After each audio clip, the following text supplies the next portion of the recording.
Bonsoir, bienvenue une nouvelle fois au Centre Begin. Je tenais à ouvrir cette soirée en remerciant Georges Bensoussan d'avoir fait le déplacement spécialement,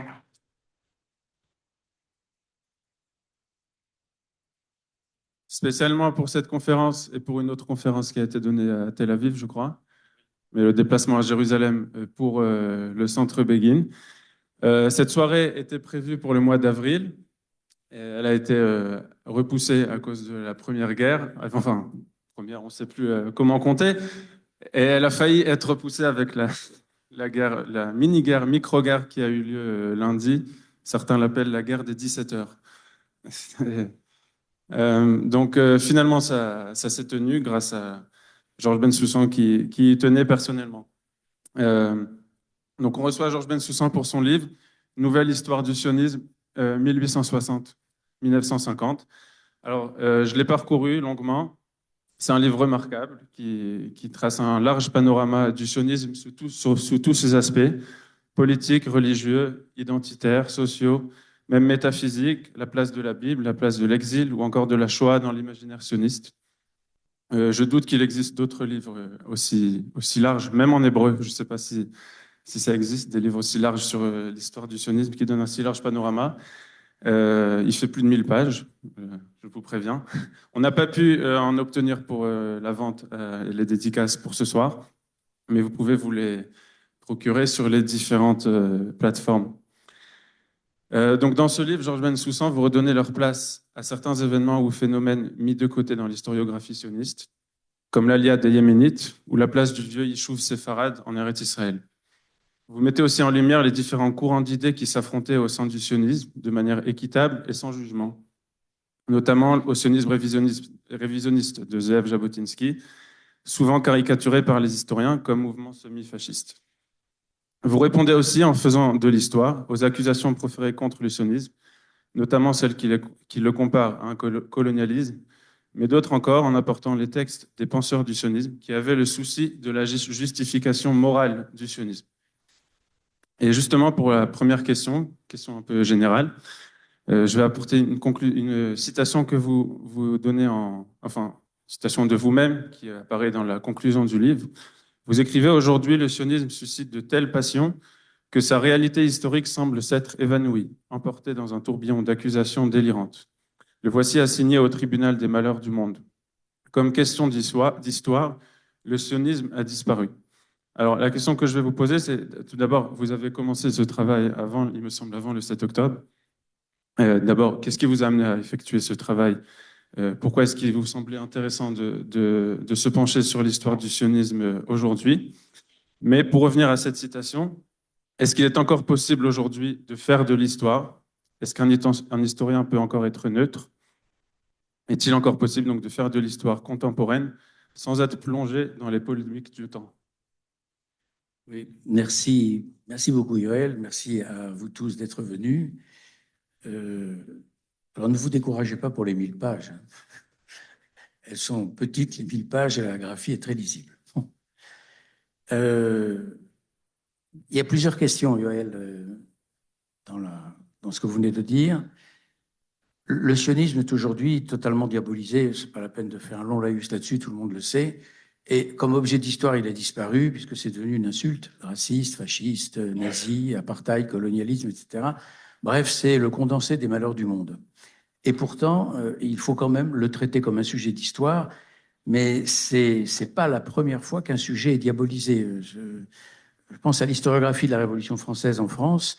Il y a toujours eu, depuis 1789, pendant au moins jusqu'à la Seconde Guerre mondiale, maintenant ça s'est largement apaisé quand même, il y a eu des luttes très violentes au sein du monde intellectuel français et du monde français tout court d'ailleurs, entre les partisans de 89 et les anti-89, les partisans de 93 ou non, etc. Et la Révolution française, elle donnait lieu à des lectures idéologiques. Et on s'insultait énormément, et ce qui a fait dire à l'historien médiéviste Marc Bloch, qui n'était pas du tout un historien de la Révolution française, dans les années 30, où le combat était très violent entre les pro-Robespierre et les anti-Robespierre, il avait eu cette phrase extraordinaire, il avait dit: Robespierriste, anti-Robespierriste, par pitié, dites-nous quel fut Robespierre. C'est exactement ça pour le sionisme. Faire un travail d'histoire en dehors de toutes les passions Et j'en arrive au deuxième aspect de votre question. Est-ce qu'un historien peut être neutre? Non, un historien n'est jamais neutre. Il est forcément, lui aussi, il a des affects. Il est forcément partisan, plus ou moins, d'un camp ou d'un autre. Alors, quelle est la qualité de l'historien, à mon avis? Et s'il ne l'a pas, eh ben, il doit changer de métier immédiatement. C'est l'honnêteté. Moi, j'ai un parti pris, c'est évident que je suis plutôt favorable au sionisme, on l'a compris. Bon, mais l'honnêteté commande de dire ou commande de faire face à des documents qui vont contre ce que vous ressentez, ce que vous aimez, etc., de les citer, de les donner, de donner toutes les thèses en présence. Je vais vous donner un exemple simple. Ce qui n'était pas dans ma première histoire du sionisme publiée chez Fayard il y a 24 ans, je ne l'avais pas fait figurer parce que c'est un personnage que j'ai découvert sur le tard. D'ailleurs, j'en viendrai au titre. Pourquoi une nouvelle? On m'a souvent demandé ça en France, c'est une question légitime. Eh bien, par exemple, quand je suis tombé sur le journal de Joseph Weitz, Joseph Weitz, c'est le numéro 2 du KKL. C'est l'homme qui cherche des terres à vendre à peu près partout, mais qui tient un journal. Très imprudent, son journal. Il est déposé aux archives sionistes, le journal. Il est écrit en hébreu uniquement. Et dans ce journal, il dit clairement des choses qui vont heurter un certain nombre de sionistes. C'est-à-dire qu'il avance finalement des thèses de conquête du territoire et il rêve d'un territoire libéré complètement des Arabes. Ça, on le sait globalement. On sait que Ben Gurion le pensait. Ben Gurion n'a jamais eu l'imprudence de le dire. Et vous savez qu'au moment en 48, pendant la guerre de 48, quand les officiers supérieurs lui demandaient qu'est-ce qu'on fait avec les Arabes de Ramleh et de Lod, par exemple, ça s'est posé le 12 juillet 48, il n'a jamais répondu par écrit. Il n'a même pas répondu verbalement. Quand Yigal Allon, qui était le chef du Palmar, enfin l'un des chefs de l'armée déjà, le Palmar n'existait plus en juillet 48, assistait d'Yitzhak Rabin, qui était son subalterne, quand les deux viennent à Tel Aviv pour lui poser la question qu'est-ce qu'on fait à Lod et Ramleh avec la population arabe, Ben Gurion fait ce geste-là. C'est-à-dire qu'en fait, Yosef Weitz, lui, il a l'imprudence de tout écrire. Alors, la question qui se posait pour moi, c'était est-ce que je cite ou pas Yosef Weitz? Bien sûr, je le cite. C'est évident. C'est évident que je le cite. Sinon, je fais un travail de militant. Je fais un travail de propagandiste. Et justement, je reproche assez à un certain nombre de contempteurs du sionisme de faire de la propagande en permanence des militants, et entre autres Vincent Lemire, qui s'est auto-intitulé lui-même spécialiste du conflit. Quand j'ai vu le dernier film diffusé sur la 5 sur la Palestine, en 3 volets, il y avait invité Lemire, Henri Laurence, Denis Charbit, et des historiens arabes, etc. Pas un seul historien israélien. Denis Charbit n'est pas historien, il est politologue. Pas un seul point de vue différent, même pas l'interview de Benny Morris, qui est à mon avis le meilleur historien de la guerre de 48, de très loin le meilleur. Bon. Rien. Et quand j'ai lu le script des 3 émissions, j'ai vu de la part de Vincent Lemire des mensonges, carrément. Ce n'est pas le cas des autres. Les autres ont des partis pris, mais ils restent honnêtes malgré tout dans leur présentation des faits. Mais on les sent pencher d'un côté plus bon, on ne peut pas le reprocher. Mais en revanche, avec Lemire, on est dans l'invention pure et simple. Je vais donner un exemple simple. Et là, pour moi, justement, ce n'est pas un travail d'historien, c'est un travail de militant. Et ça n'est pas défendable. Au massacre de 1929 à Jérusalem, à Hebron et un peu à Tzfat, Lemire dit, comme motif des massacres, il dit oui, c'est parce que les Juifs ont voulu changer le statu quo autour du Kotel. C'est absolument faux. C'est une honte de dire ça. C'est une honte parce que le Moufti de Jérusalem a tout fait depuis les années 26-27 pour faire monter la tension autour du Kotel, pour pousser les Juifs à la faute devant qui? Devant les Anglais. Et entre autres, quand les Juifs ont voulu apporter des chaises, des bancs, par exemple Kippour, pour que les personnes âgées puissent s'asseoir, immédiatement, le Moufti a interrogé les Britanniques pour dire atteinte au statu quo. Retirer les chaises et les bancs. Et en plein Kippour 1928, en pleine célébration du Kippour, la police anglaise a débarqué devant le mur et a enlevé les chaises et les bancs, ça a entraîné d'ailleurs des bagarres, etc.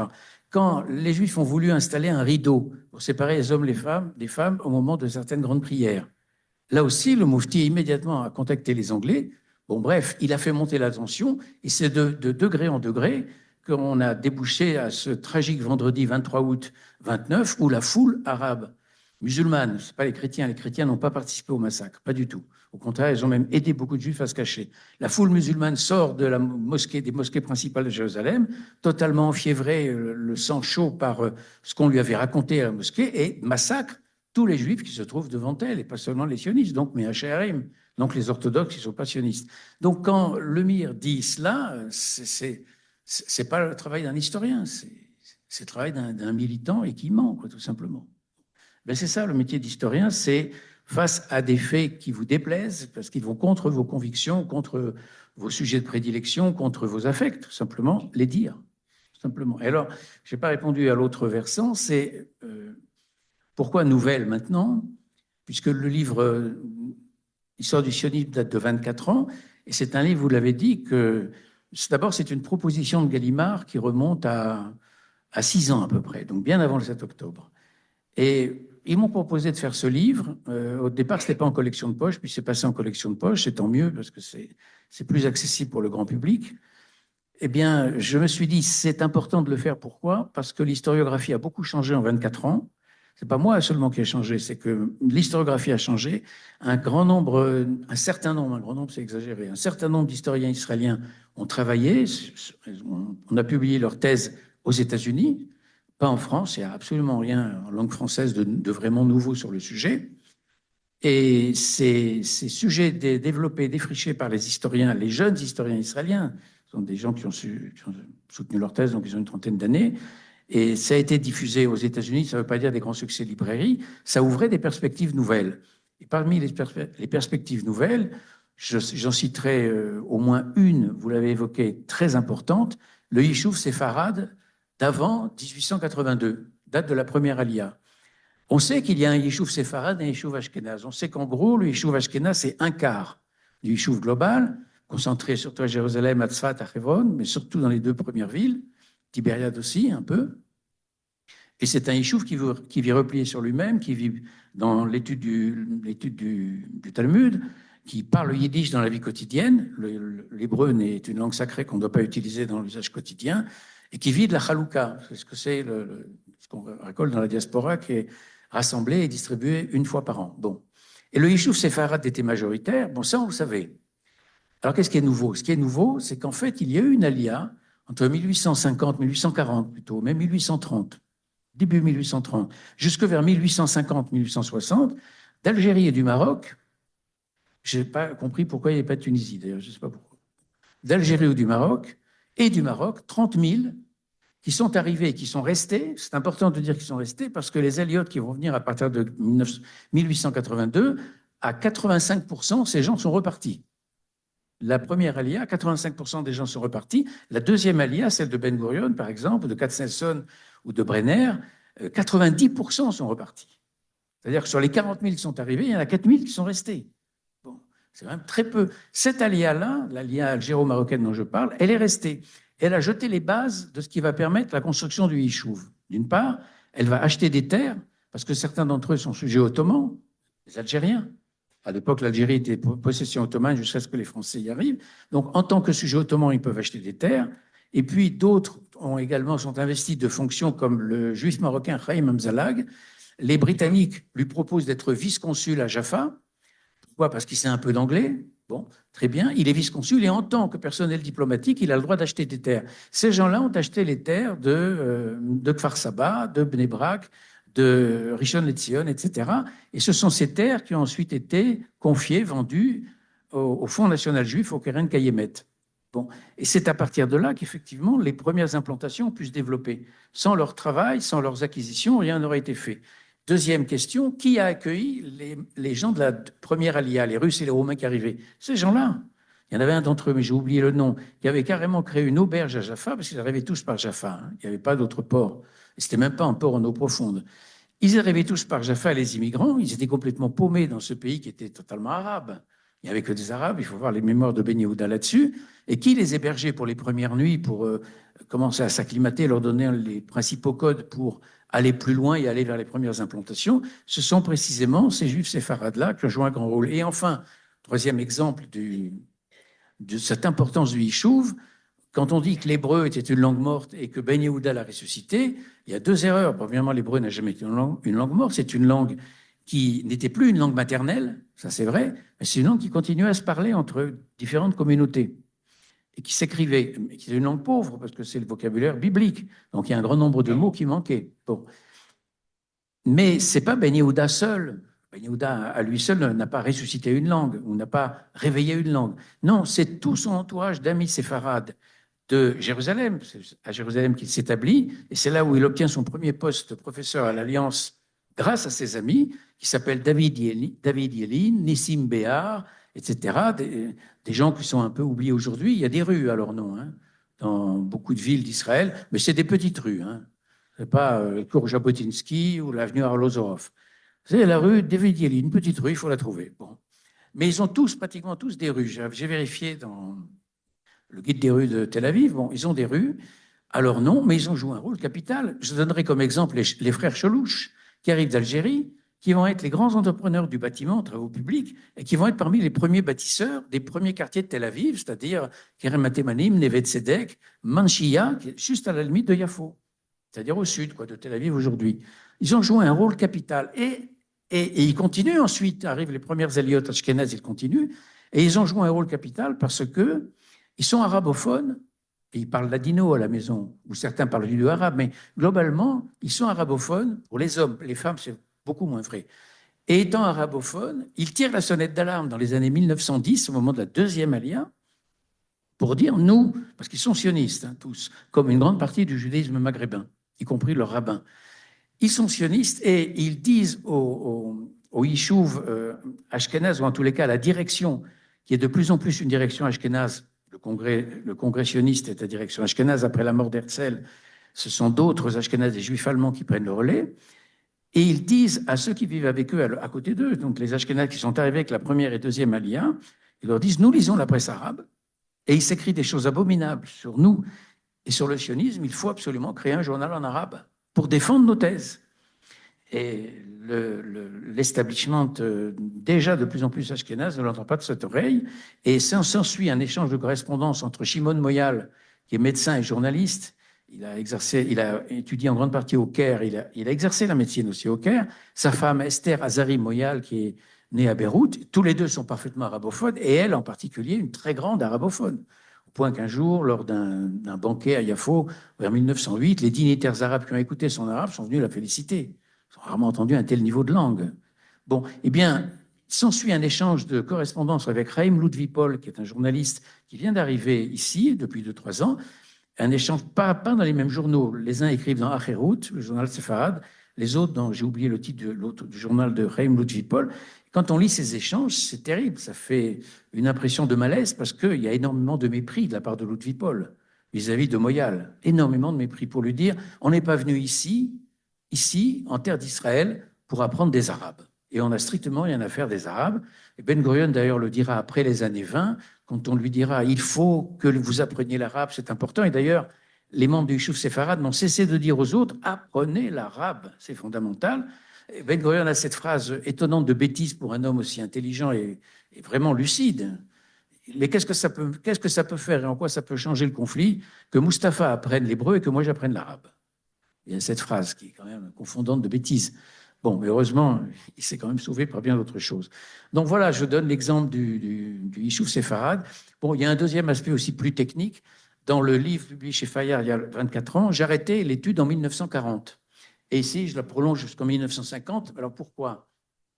D'abord parce que c'est une coupure plus logique. 1950, c'est la création d'Israël, c'est la Nakba palestinienne. Donc les causes de la Nakba, ça c'est central, c'est fondamental. À étudier, il faut absolument connaître ce qui s'est passé avec la Nakba et pourquoi la Nakba a eu lieu. Bon. Et alors pourquoi est-ce qu'il y a 24 ans, j'avais arrêté le livre en 1940? C'est parce que on était confronté, on l'est toujours d'ailleurs aujourd'hui, confronté à l'idée reçue un peu partout que l'État d'Israël est né de la Shoah. Bon. Or, en arrêtant mon livre en 1940, ce que je montrais aux lecteurs, c'est que toutes les structures de l'État d'Israël étaient déjà là avant 1940 et elles ont été fondées, ces structures, en gros entre 1910 et 1930. Aussi bien la presse, le premier lycée hébraïque, c'est Herzliya, qui était d'abord à Yafo, qui va passer à Tel Aviv ensuite, il s'appelait Herzliya, le lycée. L'université hébraïque, c'est 1925, la Histadrut, c'est 1920, la Haganah, c'est 1920, la Coupat Rolim et le Magen David Adom, c'est la même année. Des films comme Tadiran, Tnuva, Solel Bonnet pour la construction datent des années 1930, etc., etc., etc. Donc en fait, toutes les bases de l'État sont déjà là, et le fait est que les Anglais, les mandataires le disent, si demain nous accordons l'indépendance aux Juifs, ils sont capables de créer leur État en 7 jours. Effectivement, toutes les bases sont là, ils ont raison. Donc j'ai voulu aller à l'époque, jusqu'en 1940, pour bien démonter cette thèse. Bon. Là, je suis allé parce que bon, j'ai perdu mes illusions dans l'idée qu'on va démonter les thèses du grand public quand on a affaire à un tel tsunami. J'ai voulu aller de façon plus logique jusqu'en 50 pour englober non seulement la Nakba, la guerre, l'indépendance, etc., mais surtout le poids de la Shoah sur le Yishuv. Comment le Yishuv a pris connaissance de la Shoah? Comment? Par quel biais? Qu'est-ce que ça a provoqué dans l'intellect et dans le psychisme d'un Ben Gurion, d'un Katznelson et d'autres, et beaucoup d'autres? Tabenkin, qui pour représenter la gauche, ou Begin, qui était déjà là depuis 1942 ou 1943, je crois, émule de Jabotinsky. Jabotinsky était mort à New York en 1940. Qu'est-ce que la Shoah a provoqué chez eux?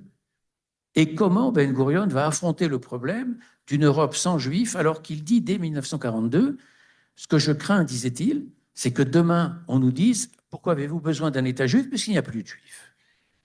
Et bien vu la chose. Et là, donc là, je consacre de longues pages au premier voyage de Ben Gurion dans les camps de personnes déplacées en Allemagne, à l'accueil qu'il lui est fait, etc., etc. Je ne vais pas raconter tout le livre. Donc, c'était important d'aller jusqu'en 1950. Alors, vous ouvrez le livre par deux citations. Une de Ahad qui dit, vous l'avez souvent cité dans vos interviews, nous ne pouvons pas ne pas être ce que nous sommes. Et une deuxième de Jean Amri, il faut avoir une terre à soi pour ne pas en avoir besoin. Et je voulais vous poser la question, est-ce que selon vous, l'essence du sionisme se résume à ces deux citations? En tous les cas, c'est une grande partie du sionisme dans ces deux citations. Ahadam disait, nous ne pouvons pas ne pas être ce que nous sommes, et il disait aussi dans un autre texte, nous ne pouvons pas ne pas être les fils de nos pères. Qu'est-ce que ça veut dire cette phrase? Ahadam, je rappelle la période 1856-1927, vraiment le père du sionisme culturel, et il a fait son alia d'ailleurs après la Première Guerre mondiale, il est mort à Tel Aviv en 27. Ahadam veut dire par là, comme beaucoup d'intellectuels juifs russes qui sont des maskilim, c'est-à-dire des partisans de la Haskalah précisément, il veut dire que globalement, l'identité juive est en train de se transformer. Pourquoi? Parce que cette génération frottée à la Scala, donc frottée aux Lumières, qui a lu les philosophes des Lumières, Kant, Rousseau, Diderot, Descartes et évidemment Spinoza pour beaucoup d'entre eux, se sont peu à peu détachés de la Torah, de l'enseignement rabbinique, et même des mitzvot, et même du respect du Shabbat, de la cacheroute, bref, sont devenus des juifs un peu étranges, des juifs totalement sécularisés. Mais la question qui se pose à eux à la fin du 19e siècle, c'est qu'ils n'entendent pas être autre chose que juifs parce qu'ils sont que juifs, effectivement. C'est leur nation la plus profonde, c'est leur identité la plus profonde en eux. Alors, quelle forme donner à l'identité juive quand on ne peut pas être ce que nous sommes? C'est la nation. Et la nation, elle passe par la culture, et la culture, elle passe par l'hébreu. La colonne vertébrale du sionisme, ça va être l'hébreu, et cette renaissance hébraïque va donner naissance à une nouvelle question nationale qui est la renaissance de la nation hébraïque sur sa terre. Ça, c'est le premier point. Jean Améry n'était pas sioniste au sens du premier du terme, il n'a jamais fait son alliance, c'est un rescapé de la guerre, de la Shoah, vous le savez. Il s'appelait Hans Mayer, ce n'était pas son nom, Jean Améry, c'est l'anagramme Améry.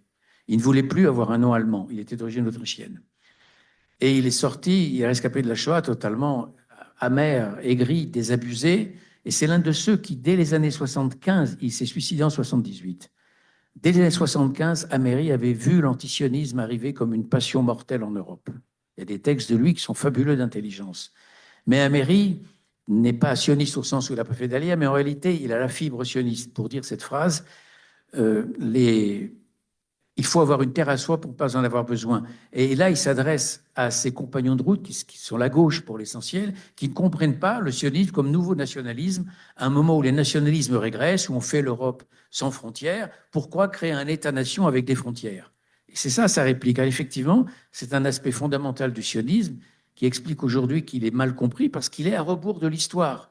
À un moment où on abolit les frontières, que fait l'État d'Israël? Lui, il crée des frontières pour recréer un État-nation alors que les États d'Europe prétendent sortir de l'État-nation. C'est d'ailleurs une illusion, on le voit bien aujourd'hui. Tous reviennent à l'idée nationale. Bon. Donc voilà, ça résume deux aspects du sionisme, mais le sionisme ne se résume pas qu'à cela. Il y a bien d'autres aspects, et en particulier la volonté de sortir de l'aliénation de la condition diasporique. Ça, c'est central. Alors, pour évoquer les origines du sionisme, vous écrivez, le sionisme n'est pas né dans la seule Europe orientale. S'il apparaît en effet dans l'immense diaspora juive de l'Empire russe, il émerge en même temps dans la Palestine ottomane où, dans les années 1860-1880, naît au cœur de la vieille communauté séfarade que nous avons évoquée, un réveil hébraïque forme première d'une nouvelle question nationale. Alors, comment vous expliquez l'apparition du sionisme, ou en tout cas d'aspiration nationale, instantanément dans plusieurs endroits du monde juif? Mais précisément parce que, effectivement, et dans la Palestine ottomane, on va l'appeler comme ça, même si à l'époque, vous le savez, ni les Arabes ni les Juifs ne parlent de Palestine. Par commodité, je vais dire Palestine ottomane. En même temps, dans la Palestine ottomane et en même temps dans l'Empire russe, dans les années 1860, sont créés 4 journaux en hébreu. Je ne sais pas, je n'ai pas la preuve que les 4 fondateurs se connaissaient entre eux. Je ne sais pas. En tous les cas, ceux de Palestine, ceux d'Eretz Israël et ceux de Russie et de Vienne, je n'en suis pas convaincu. Bon, ça signifie quoi? Ça signifie que cette sécularisation de la société, des cadres de pensée, cette influence de la Scala ou tout simplement des Lumières, elle touche tous les intellectuels juifs, sur le fond, y compris les intellectuels séfarades d'ici, qui ne vivent pas en vase clos, qui vivent en ouverture d'abord avec la société arabe, c'est pour ça qu'ils sont arabophones, mais qui vivent également en contact très fréquent avec l'Europe. Donc eux aussi se posent la question de savoir comment demeurer juif quand on s'éloigne de la synagogue. Bon. Et pourquoi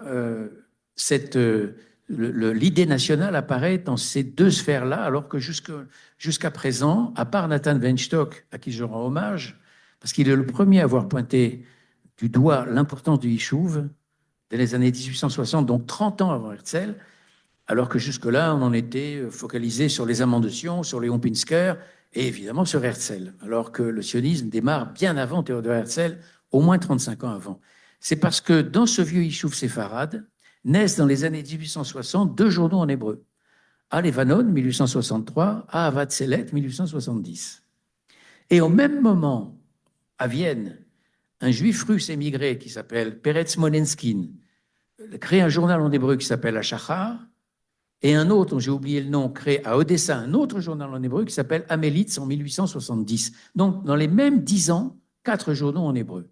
Donc, on est en présence d'un renouveau, pas d'une renaissance, puisque la langue n'est pas morte, mais d'un renouveau, d'une reviviscence de la langue hébraïque, qui a été précédé d'ailleurs, on l'a oublié, par un roman publié en hébreu en 1853 par un instituteur juif de Russie, Abraham Mapou, et le roman s'intitule Ahavat Sion, l'amour de Sion. D'ailleurs, ensuite, il a été traduit dans d'autres langues, y compris en français. Le roman n'a aucun intérêt sur le plan romanesque. Je l'ai lu en français. Mais il est important parce qu'il est le premier roman, la première fois qu'on a écrit depuis des siècles, quelque chose d'autre que liturgique en hébreu. Et là-dessus, après 1853, donc c'est 10 ans avant les journaux, là-dessus, embraye le renouveau de la presse hébraïque. Et quand on s'intéresse simplement à ce petit yishuv séfarade de Palestine, qui compte quoi? Qui compte au grand maximum 25 000 personnes, hein, pas plus. Mais attention, 25 000 personnes dans une Palestine de la mer au Jourdain qui compte moins d'un demi-million de personnes vers 1880. Moins de 500 000 personnes. Il faut pas perdre ça de vue. Il ne faut jamais perdre la démographie de vue. Bon. Eh bien, dans ce petit Yishuv séfarade, naît le premier syndicat hébraïque en 1874, bien avant les Histadrut, syndicat minuscule, hein, bien sûr. Enfin, il est créé comme terme, avec ce terme-là, en hébreu, donc, syndicat des travailleurs d'Israël. En 1890, Ben Yehuda et ses amis séfarades créent l'Académie de la langue hébraïque. Or, en 1890, il n'y a pas de congressionniste. Le premier congrès a lieu 7 ans plus tard.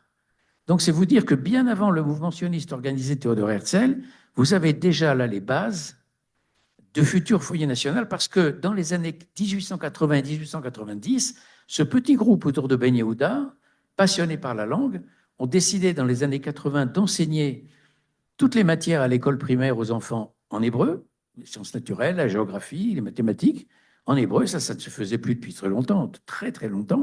Et c'est dans la foulée de cet enseignement en hébreu pour lequel il n'y avait aucun manuel scolaire. Ce sont les instituteurs qui ont créé leur propre manuel, c'est-à-dire 3 pages, 4 pages polycopiées. C'était ça au départ, c'est du bricolage, bien sûr. C'est dans la foulée que l'idée s'est imposée progressivement d'élever les enfants en hébreu dès le berceau. Et on le sait, c'est toute la légende autour de Ben Yehuda. Alors, il a fait un travail remarquable, mais par exemple, quand on regarde les créateurs des mots nouveaux en hébreu, il y a des milliers de mots qui ont été créés. Mais on constate que Ben Yehuda n'est pas le plus grand créateur. Il y a d'autres amis de son entourage, mais il y a aussi Chaim Nachman Bialik. Bialik a créé énormément de mots en hébreu. Voilà comment l'hébreu va devenir une langue forte dans le Yishuv, au point que quand les Anglais arrivent en 1917-18 ici, à l'NB, bien à Tel Aviv, Et seulement à Tel Aviv, ils sont frappés de constater qu'une grande partie de la population parle hébreu, 40% en fait, 40% dans le Yishuv. Et en 1938, donc juste avant la Seconde Guerre mondiale, 90% de la population parle l'hébreu. Donc il y a eu une révolution hébraïque qui est venue du cœur même de la terre d'Israël. Et pourquoi j'insiste là-dessus? Parce que tout le monde comprend que si cette révolution hébraïque est venue du cœur même de la terre d'Israël, ça ne peut pas être un colonialisme. C'est même le contraire. C'est la revendication d'un mouvement d'indépendance né de la terre hébraïque elle-même et dans la langue hébraïque qui a été, où la Bible, pardon, a été écrite en hébreu, il ne faut jamais l'oublier. Donc c'est du cœur même de la vieille nation hébraïque que naît le souci de recréer une nation hébraïque, et ça ne s'appelle pas du colonialisme, mais même au contraire de l'anticolonialisme. C'est pour ça que c'est très important d'insister sur ces Yishuv séfarades, même si évidemment, plus tard, avec l'alliage Ashkénaze, première, deuxième, troisième, etc., démographiquement, l'élément Ashkénaze va devenir majoritaire, et c'est lui qui va, en gros, inspirer la politique globale du Yishuv avec l'agence juive, à partir de 1929 et jusqu'à l'indépendance. Bon. Alors, vous avez évoqué Ben Yehuda, et à ce sujet, j'ai juste lu une histoire intéressante très récemment. Vous parliez tout à l'heure des noms de rues. Ben Yehuda il a une rue centrale à Jérusalem, et j'ai lu l'histoire de comment est-ce que cette rue a porté son nom. Enfin, comment est-ce que la décision a été prise? Parce que ce triangle de rues de King George, Yafo et Ben Yehuda a été construit par les Anglais. Et le gouverneur de Jérusalem, qui était un militaire britannique, donnait un discours à une cérémonie pour l'inauguration de ce quartier. Et à la fin de son discours, il a prononcé quelques mots en hébreu. Et Ben Yehuda était dans l'assemblée. Ça l'a beaucoup ému. Il a été le voir après. Et il y a un lien d'amitié qui s'est créé entre eux. Et ce militaire allait finalement rendre souvent visite à Ben Yehuda, lui prendre des nouvelles de ses innovations, etc. Et le fait est que Ben Yehuda est décédé quelques temps après, puisqu'il est décédé assez jeune. Et ce dignitaire britannique a pris la décision de nommer la troisième branche du triangle au nom de Ben Yehuda, alors que le nom devait être celui comme King George, un dignitaire britannique, mais finalement il a décidé de rendre hommage à Ben Yehuda sur cette rue qui reste centrale à Jérusalem jusqu'à aujourd'hui. Et je voulais évoquer Herzl. Donc justement, vous avez dit que le sionisme a commencé bien avant lui. Mais justement, la question se pose, enfin, je vais d'abord apporter deux citations du livre. Après lui, donc, après Herzl, personne ne parlera d'une voix aussi forte. Il aura réussi à organiser, à canaliser et finalement à personnifier une nation en quête d'elle-même. À défaut d'être un bon politique, ce fin tacticien a pourtant su tenir ensemble les éléments disparates du sionisme en donnant corps à l'idée de la souveraineté juive. Face à des communautés religieuses dispersées et privées de pouvoir politique, il a imposé l'idée des Juifs comme peuple aspirant à disposer de son propre État. Et la deuxième citation, c'est certes, pour l'essentiel, Herzl est juif par le seul regard de l'antisémite, mais il transforme cette faiblesse en force. Partenaire dépité mais résolu, il prend acte du divorce avec le monde non juif en refusant de s'attendrir sur le malheur. Le moment Herzl signifie à la fois la sortie du sionisme hors du ghetto communautaire, sa transformation en question internationale et l'usage de l'opinion afin d'en faire une question d'importance. Alors, comment est-ce que justement vous expliquez ce succès d'Herzl et qu'il soit devenu le personnage central de l'histoire du sionisme jusqu'à aujourd'hui? Alors, effectivement, Herzl n'a pas inventé le sionisme, puisqu'il y a 30 ans de travail en amont, des amants de Sion, des sociétés des amants de Sion, qui sont nées d'abord dans l'Empire russe, qui rassemblent la moitié des Juifs du monde à l'époque, il ne faut pas l'oublier, et en Europe centrale, et même en Europe occidentale, et même dans des pays arabes. J'ai vu des sociétés des amants de Sion au Maroc en 1883. Bon. Mais ces sociétés des amants de Sion étaient une nébuleuse de petits groupes, 20 personnes ici, 50 là, etc. Ce n'était pas un vrai mouvement politique organisé. Bon. Mais il y a tout ce travail, et sans ce travail-là, ces 30 années de travail-là des amants de Sion, et tout le travail qui a été fait autour de l'hébreu avec les journaux que j'ai cités tout à l'heure, Herzl n'aurait rien pu faire. Et la chance d'Herzl, d'une certaine façon, c'est de débarquer dans l'univers de ce qui va s'appeler, de ce qui s'appelle déjà le sionisme depuis 1890. Le mot date de 90. Et il est dû à Nathan Birnbaum, qui est un juif russe, lui aussi exilé à Vienne. Donc, Herzl débarque dans cet univers du sionisme en ne connaissant rien. C'est-à-dire, il écrit l'État des Juifs à Paris en un mois, vous savez, Der Judenstaat, il le publie à Vienne, et le livre a un succès considérable, alors pas dans son milieu, pas dans les milieux du judaïsme de l'Europe occidentale, et entre autres viennois, puisqu'il est de Vienne, mais il vit à Paris, puisqu'il est correspondant de son journal à Paris. Au contraire, il est moqué. Bon. Mais en revanche, à l'Est, c'est-à-dire dans le monde yiddish, dans le monde ashkénaze, où le livre est immédiatement traduit en yiddish, parce que le livre est écrit en allemand, mais peu de gens savent l'allemand, le livre connaît un succès fabuleux, exactement comme Pinsker, 15 ans avant, avec Auto-émancipation. Alors, comment expliquer qu'un homme qui ne connaissait strictement rien à tout cela devienne le héros absolu du monde sioniste et aujourd'hui probablement celui autour duquel tourne la mémoire nationale israélienne? Bon, le mont Herzl, etc. Bon. Eh bien, c'est largement mérité. Mais pourquoi? Non pas parce qu'Herzl est un théoricien, il n'est pas théoricien. D'ailleurs, il n'a jamais prétendu l'être. Simplement, c'est un organisateur de génie qui a, et c'est sa qualité première par rapport aux Juifs russes, il n'a pas peur. Il n'a pas peur, et à partir de cette disposition d'esprit, mais à partir aussi d'un charisme personnel extraordinaire. C'est un grand orateur, il a un charisme énorme quand il arrive, il en impose par sa présence, et il tient un discours qui peut tenir en haleine le public. C'est un bon orateur sur le fond, et encore une fois, son charisme est exceptionnel. Ça confirme quoi? Ça confirme que parfois dans l'histoire, le rôle d'un individu est central. Il peut changer complètement le visage d'une époque ou d'un pays et le visage de l'histoire tout simplement. Dans le pôle négatif, personne ne peut nier que la personnalité d'Hitler est une personnalité charismatique qui a cristallisé autour d'elle des millions d'énergie, au point que des anti-nazis ont été entraînés à écouter un discours d'Hitler en 1928 ou 29 ou 30 ou 32 par leurs camarades qui, eux, étaient des nazis. Ils disaient, ben, viens écouter quand même une fois. Ils sont entrés, ils ont écouté, c'est l'historien anglais Ian Kershaw qui raconte, ils ont été séduits, ils ont été tétanisés par la force de persuasion de cet homme. Il y a un charisme hitlérien, on ne peut pas négliger ça. Il y a un charisme Herzl, indéniablement. Ça, c'est le premier point. Le deuxième point, c'est qu'il n'a pas peur. C'est un juif de l'Ouest, un juif occidental. Il n'est pas comme les juifs ashkénazes d'un côté, oriental, ou comme les juifs séfarades ou mizrahim du monde arabe, très apeurés par la condition dure qu'ils vivent sous la loi polonaise ou la loi russe ou la loi marocaine ou autre. Lui, c'est un juif émancipé. Et c'est un juif qui est convaincu que la seule solution est la solution nationale. Donc, il a un culot monstre sur le fond et il ment énormément. C'est-à-dire que Max Nordau dira, bien après sa mort, Max Nordau était son ami très proche. Hein. Il était médecin aliéniste, c'est-à-dire ce qu'on appellerait un psychiatre aujourd'hui, hongrois comme lui d'origine, mais exerçant à Paris. Et il est allé le voir un jour pour un problème de santé, puisqu'il habitait Paris. Ils sont devenus amis, mais vraiment de très grands amis. Et bien après la mort d'Herzl, Nordau dira en 1914, en fait, il a fonctionné sur le bluff, Herzl. Il a fait croire qu'il avait beaucoup de monde derrière lui, beaucoup d'argent, il n'y avait pas d'argent, il y avait très peu de monde, et c'est avec 3 bouts de ficelle qu'il a lancé ce premier congrès. D'où son mérite extraordinaire. Un, il écrit un manifeste, qui n'est pas très original, mais il a le culot de le faire et de le publier à son nom, ce qu'a pas fait Pinsker, qui a publié anonymement.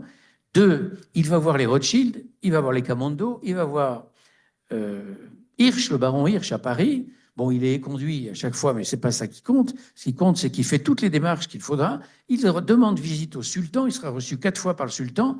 Attention, les visites chez le sultan sont payantes. Hein. Il faut payer 50 000 francs pour être admis à rencontrer le sultan. Et le mouvement sioniste se saigne les 80, il n'a vraiment pas d'argent.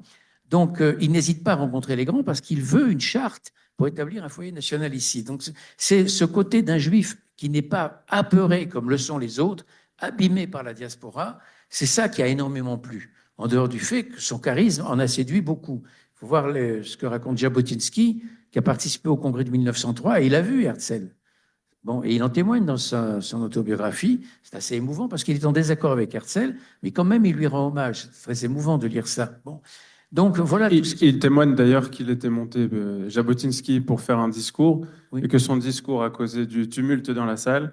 Herzl n'était pas dans la salle, il a été appelé pour faire de l'ordre. Oui. Il est entré dans la salle et il a dit à Jabotinsky, c'était derniers mots. Et Jabotinsky dit dans son autobiographie, c'est les seuls mots qu'Herzl m'a adressés dans ma vie. Oui, c'est vrai. Oui, c'est vrai. Oui, c'était le dernier congrès d'Herzl, hein, il est mort un an après. Voilà toutes ces raisons qui font que Herzl avait un sens politique très fort Et il avait compris que ce n'est pas la nébuleuse de petites associations qui allait résoudre la question de l'État juif. C'était quoi? C'était un outil qui s'appelle le Congrès. Et en créant le Congrès, il crée l'État juif. D'ailleurs, il le dit après le Congrès de Bâle, en 97. Il écrit dans son journal, nous sommes le 3 septembre 97, le Congrès est fini depuis 3 jours, il écrit dans son journal, « Aujourd'hui, j'ai fondé l'État juif, non, pardon, dans 5 ans peut-être, dans 50 ans sûrement. Mais je ne le dirai pas parce que je sais que je susciterai des moqueries, des colibés partout. » Et quand on regarde bien, 50 ans après, c'est la décision des Nations Unies de créer l'État juif. C'est parfaitement vrai. Parce qu'il a compris que c'était l'outil qu'il fallait, l'outil politique qu'il fallait. Et sur ce plan-là, le fait qu'Herzl passe des petites communautés, des amants de Sion, à l'outil qui s'appelle le congressionniste, qui va se réunir d'abord tous les ans, puis ensuite tous les 2 ans, qui va se réunir jusqu'à l'indépendance et même au-delà d'Israël, la révolution qui consiste à créer un congrès qui est l'outil du sionisme est de même nature qu'au moment de la Révolution française, quand Louis XVI réunit les États généraux en mai 89, on est encore dans l'Ancien Régime. Et puis, les États généraux se sabordent, ils se révoltent en juin 1789, c'est le serment du jeu de paume, et ils décident le 11 juillet 89 de changer d'appellation et de s'appeler Assemblée nationale constituante du peuple français. Bien, en 2 mois, mai, juillet, en 2 mois, le processus de la Révolution française était enclenché. Bien, c'est ça avec Herzl. Il a fait une véritable révolution politique en passant des amants de Sion au Congrès. Alors, on va évoquer le conflit, parce qu'on ne peut pas le contourner ou l'éviter. Alors, on évoquait tout à l'heure le Yishuv séfarade, et vous disiez que certains intellectuels du vieux Yishuv séfarade avaient pour initiative donc, de créer un journal sioniste en arabe. Et vous décrivez dans le livre d'autres initiatives qui ont été prises par ces gens-là pour essayer de tendre la main aux Arabes et d'engager un dialogue autour de la question donc, du sionisme et de sa vocation, de ses intentions, etc. Et d'un autre côté, vous décrivez, donc, comme vous l'avez fait, le mépris qu'ils ont rencontré du côté ashkénaze. Et ces séfarades-là étaient conscients des dégâts, d'une certaine manière, que causaient justement les nouveaux arrivants ashkénazes en ignorant ou en mettant de côté complètement la question arabe. Mais la question qui se pose, c'est est-ce que, tenant compte des objectifs du sionisme, est-ce que le conflit était réellement évitable? Parce que vous décrivez aussi dans le livre que le côté arabe n'a quasiment jamais répondu présent à ces initiatives, n'a jamais tendu la main en retour. Donc, est-ce que le conflit était évitable? Et il faut aussi parler de la responsabilité des Britanniques, parce qu'ils ont complètement mis en place le conflit qu'on vit jusqu'à aujourd'hui en donnant des promesses contradictoires aux uns et aux autres. Et c'est pratiquement tout ce qu'on vit aujourd'hui au Moyen-Orient. Et oui, on peut vrai. Ouais. Alors, dans cette volonté des séfarades Mizrahim de créer un journal en arabe, de nouer le dialogue avec la partie arabe, d'abord, le dialogue, il existait avec la partie arabe. Et d'ailleurs, les Arabes n'ont pas cessé de dire dans les premières années, c'est avant la guerre de 14, hein, de dire aux juifs Mizrahim qu'ils connaissaient, enfin, vous n'êtes pas comme les sionistes, vous, on vous connaît, etc., vous n'allez pas vous embarquer dans cette aventure. En fait, les juifs Mizrahim ont été très massivement sionistes. Ce n'est pas le cas des juifs ottomans, mais les juifs de Palestine ont été sionistes. Les juifs ottomans, non, pour d'autres raisons. Bon. La question du journal en arabe qui n'a jamais vu le jour, est-ce que ça aurait changé le fond du conflit ? Je pense, à la marge, ça aurait pu peut-être atténuer les aspects les plus violents du conflit. Mais le conflit était-il évitable? La réponse est non. Très certainement non. C'est impossible parce que d'emblée, quand les Arabes de Palestine commencent à comprendre quel est le but des sionistes, et ça, ils le comprennent dès les années 1905-1908, avant la déclaration Balfour et avant la Première Guerre mondiale. Et ils le disent clairement. Et d'ailleurs, c'est en 1909 ou 11, je ne sais plus, qu'ils publient un premier livre en arabe sur le sionisme. Ce n'est pas un livre très original, ils sont allés pomper dans l'Encyclopédia Judaica sur le sionisme, ils ont traduit en arabe. Bon, mais en tous les cas, ça veut dire qu'ils s'y intéressent. Et il y a des intellectuels arabes, très peu nombreux, mais ils existent, qui lisent l'allemand et qui disent les uns aux autres, il faut assister aux congressionnistes, il faut lire leur presse, il faut se tenir au courant. Donc c'est une petite élite qui se tient parfaitement au courant. Mais d'emblée, ils sont farouchement anti-sionistes et d'emblée, ils disent quoi? Ils disent les sionistes veulent nous voler notre pays. Ils le disent clairement, ils ne tournent pas autour du pot. Ils veulent nous voler notre patrie. Bon. Mais ils le disent en termes nationaux, ils ne le disent pas en termes religieux. D'ailleurs, la preuve, c'est qu'à la pointe de cet antisionisme avant la guerre de 14, ce sont les chrétiens, les Arabes chrétiens. Donc on ne peut pas invoquer l'islam ici. Mais les Arabes chrétiens, en matière d'antijudaïsme, n'ont de leçon à recevoir de personne. Ils sont très anti-juifs, profondément anti-juifs. Ils ont tous les stéréotypes de l'Église, et entre autres le meurtre rituel concernant les Juifs, qu'ils appliquent sur place. D'ailleurs, les accusations de meurtre rituel au Proche-Orient à la fin du 19e viennent toujours des communautés chrétiennes, entre autres des Grecs à Alexandrie. Bon, ça ne vient pas des musulmans. Donc, le conflit, il est sur les rails déjà avant la guerre de 14, parce que les objectifs des uns et des autres sont inconciliables, absolument inconciliables. Alors ensuite, donc la presse aurait peut-être pu mettre un peu d'huile dans les rouages, mais elle n'aurait pas pu éviter le conflit. Ensuite, pourquoi le conflit s'est énormément durci? Alors, il y a la responsabilité des Britanniques, oui, mais parce que les Britanniques, pour s'installer en Palestine, ils ont fait des promesses aux uns et aux autres, et des promesses contradictoires. Et à un moment donné, forcément, les gens s'aperçoivent qu'ils ont été dupés. Et entre autres, ils ont promis aux Arabes en 1915, et en particulier au shérif Hussein de la Mecque, celui qui tient les lieux saints, la Mecque et Médine, ils lui ont promis que s'il entrait en guerre contre les Turcs, qui sont à l'époque alliés de l'Allemagne et de l'Autriche, s'il entrait en guerre contre les Turcs, il aurait droit à la fin de la guerre à un grand royaume arabe. Bon, effectivement, il entre en guerre en 1916, et bon, c'est pas très efficace parce qu'ils sont pas, c'est pas une armée moderne, quoi. Les Arabes, c'est 4000, 5000 hommes, c'est rien du tout. Bon, et le fait est que les Anglais sont obligés eux-mêmes de passer à l'offensive avec Allenby à partir de l'Égypte et de remonter jusqu'à Beersheba, Gaza, Beersheba, Jérusalem, décembre 17, et ensuite toute la Galilée jusqu'à Damas, même en novembre 18. Bon, c'est pas ça l'important, c'est que les Arabes ont fait leur part du marché, du contrat. Et quand arrive la fin de la guerre, je n'entre pas dans les détails, c'est très compliqué, il n'y aura jamais de grand royaume arabe, c'est pas vrai. Il y aura un mandat français sur la Syrie et le Liban, alors que c'était ça le cœur du royaume arabe. Il y aura un mandat anglais sur la Palestine et l'Irak, mais de grand royaume arabe, il n'y aura rien, sinon l'Arabie, plus tard dite saoudite, quand Ibn Saoud prendra le pouvoir en 1926. Donc les Arabes ont été trompés, c'est indéniable. Ils ont été trompés. Les Juifs, c'est la déclaration Balfour. La déclaration Balfour, c'est pas pour les beaux yeux des Juifs que Balfour signe cette déclaration.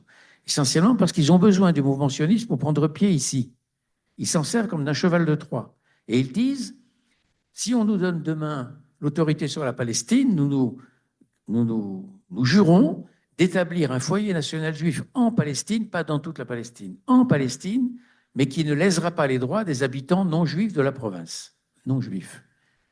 Les musulmans et les chrétiens se font appeler non juifs. Pour eux, c'est un camouflet. Bon, en tous les cas, la déclaration Balfour est claire. Foyer national juif, le mot État ne figure pas. Hein. C'est pas seulement parce que les Anglais n'ont pas voulu, c'est parce que les Juifs anglais ne l'ont pas voulu. Parce que je rappelle que la déclaration Balfour n'est pas remise à Weizmann, qui dirige le mouvement sioniste mondial. Elle est remise à Rothschild, j'ai oublié le prénom, qui est représentant, Lionel de Rothschild, qui est représentant de la communauté juive anglaise. Bon, et ce sont les Juifs anglais les plus embourgeoisés et même anoblis, comme Lionel de Rothschild, qui a refusé le mot État pour éviter d'être accusé de double allégeance. Donc les Anglais ont créé une pagaille monumentale ici. Mais en même temps, ce serait trop facile de leur jeter la pierre. Pourquoi? Pour deux raisons. La première, sans le parapluie anglais, jamais le Yishuv n'aurait vu le jour. Jamais il se serait développé. Si les Anglais n'avaient pas été là en 29, le Yishuv était détruit. Les massacres ne s'arrêtaient pas. Ce sont les Anglais qui ont arrêté les massacres, uniquement eux. Et ensuite, évidemment, ils vont, pour des réactions de rapports de force, ils vont revenir sur la déclaration Balfour et même l'annuler complètement en 1939. Mais enfin, ils ont fait un travail remarquable. Sans eux, il n'y aurait jamais eu d'embryon d'État d'Israël. Bon. Mais le deuxième point, et là, les Anglais, ils sont pour rien, qui va rendre cette histoire tragique, c'est que vers 1880, il y a moins de 500 000 personnes ici, Mer et Jourdain. À la veille de la guerre de 14, il y a environ 850 000 habitants ici, dont 60-70 000 juifs, et le reste, ce sont des arabes pour l'essentiel, dont l'énorme majorité sont des sunnites, et une petite partie, 12%, des chrétiens. Et puis il y a des minorités, les circassiens, les druzes, etc. Bon, ça c'est vraiment des petites minorités. Voilà la population, moins d'1 million d'habitants. Or, on constate qu'à partir de 1922, le mandat anglais, la population arabe augmente beaucoup plus vite qu'elle n'augmente en Syrie et en Égypte. Premier point. 2, que la mortalité infantile arabe diminue beaucoup plus vite ici qu'en Syrie et en Égypte. Il suffit de regarder les statistiques anglaises ou françaises. À l'époque, ce sont des mandats. Et puis mieux, quand la commission anglaise Woodhead se réunit en 1938, parce que le plan Peel a échoué, c'est la commission Woodhead qui est anti-sioniste, qui dit il n'est pas question de partager la Palestine, et c'est elle qui va concocter le fameux livre blanc qui ne prévoit pas d'État juif. C'est fini, ils sont revenus sur la déclaration Balfour. C'est la commission Woodhead qui écrit noir sur blanc que entre 1922 et 1938, il est entré en Palestine plus d'Arabes que de Juifs. C'est central cette histoire. C'est-à-dire que l'immigration arabe était tournée aux environs de 220 000 personnes sur les 18 ans, l'immigration juive aux environs de 180 000. Ajoutez à cela la mortalité infantile qui baisse, mais pas partout, elle baisse dans les zones mixtes. Yafo, Jérusalem, etc., ou du côté de Tzfat ou de Tibériade, zone mixte, la population arabe bénéficie des dispensaires mis en place par le Yishuv. Et même à Jérusalem, de l'hôpital Hadassah qui est ouvert en 1920. Mais dans les régions arabes de Palestine où il n'y a pas un seul juif, c'est Jenin, Naplouse, Ramallah et après 29, Hebron. Et bien là, vous constatez que la mortalité infantile est la même. Elle ne bouge pas. Elle baisse un tout petit peu. Et la population globale augmente à peine 1, 1,5, 2% sur la période, alors qu'ailleurs, elle a fait un bond en avant extraordinaire. Pourquoi?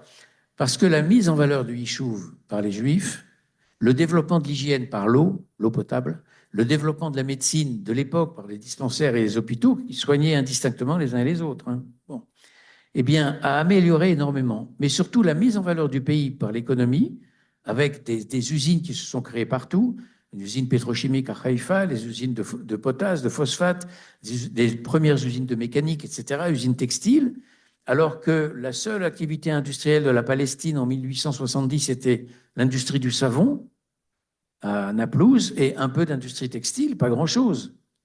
Bon, et il y avait surtout les exportations déjà des oranges de Jaffa. Ce ne sont pas les Juifs qui l'ont introduit, c'était déjà là avant. Mais il y a très peu d'industrie. Donc un tissu industriel qui en plus va se multiplier pendant la guerre, la Seconde Guerre mondiale, où là, pendant la Seconde Guerre mondiale, ici, 500 usines nouvelles sont créées. 500 usines, dont une majorité dans les zones juives. Donc qu'est-ce que ça crée? Ça crée un appel d'air, ça crée des demandes d'emploi. Et effectivement, l'immigration juive n'est pas assez nombreuse. Des Syriens, des Libanais, des Égyptiens, des Irakiens, et j'ai dit des Égyptiens déjà, affluent en masse.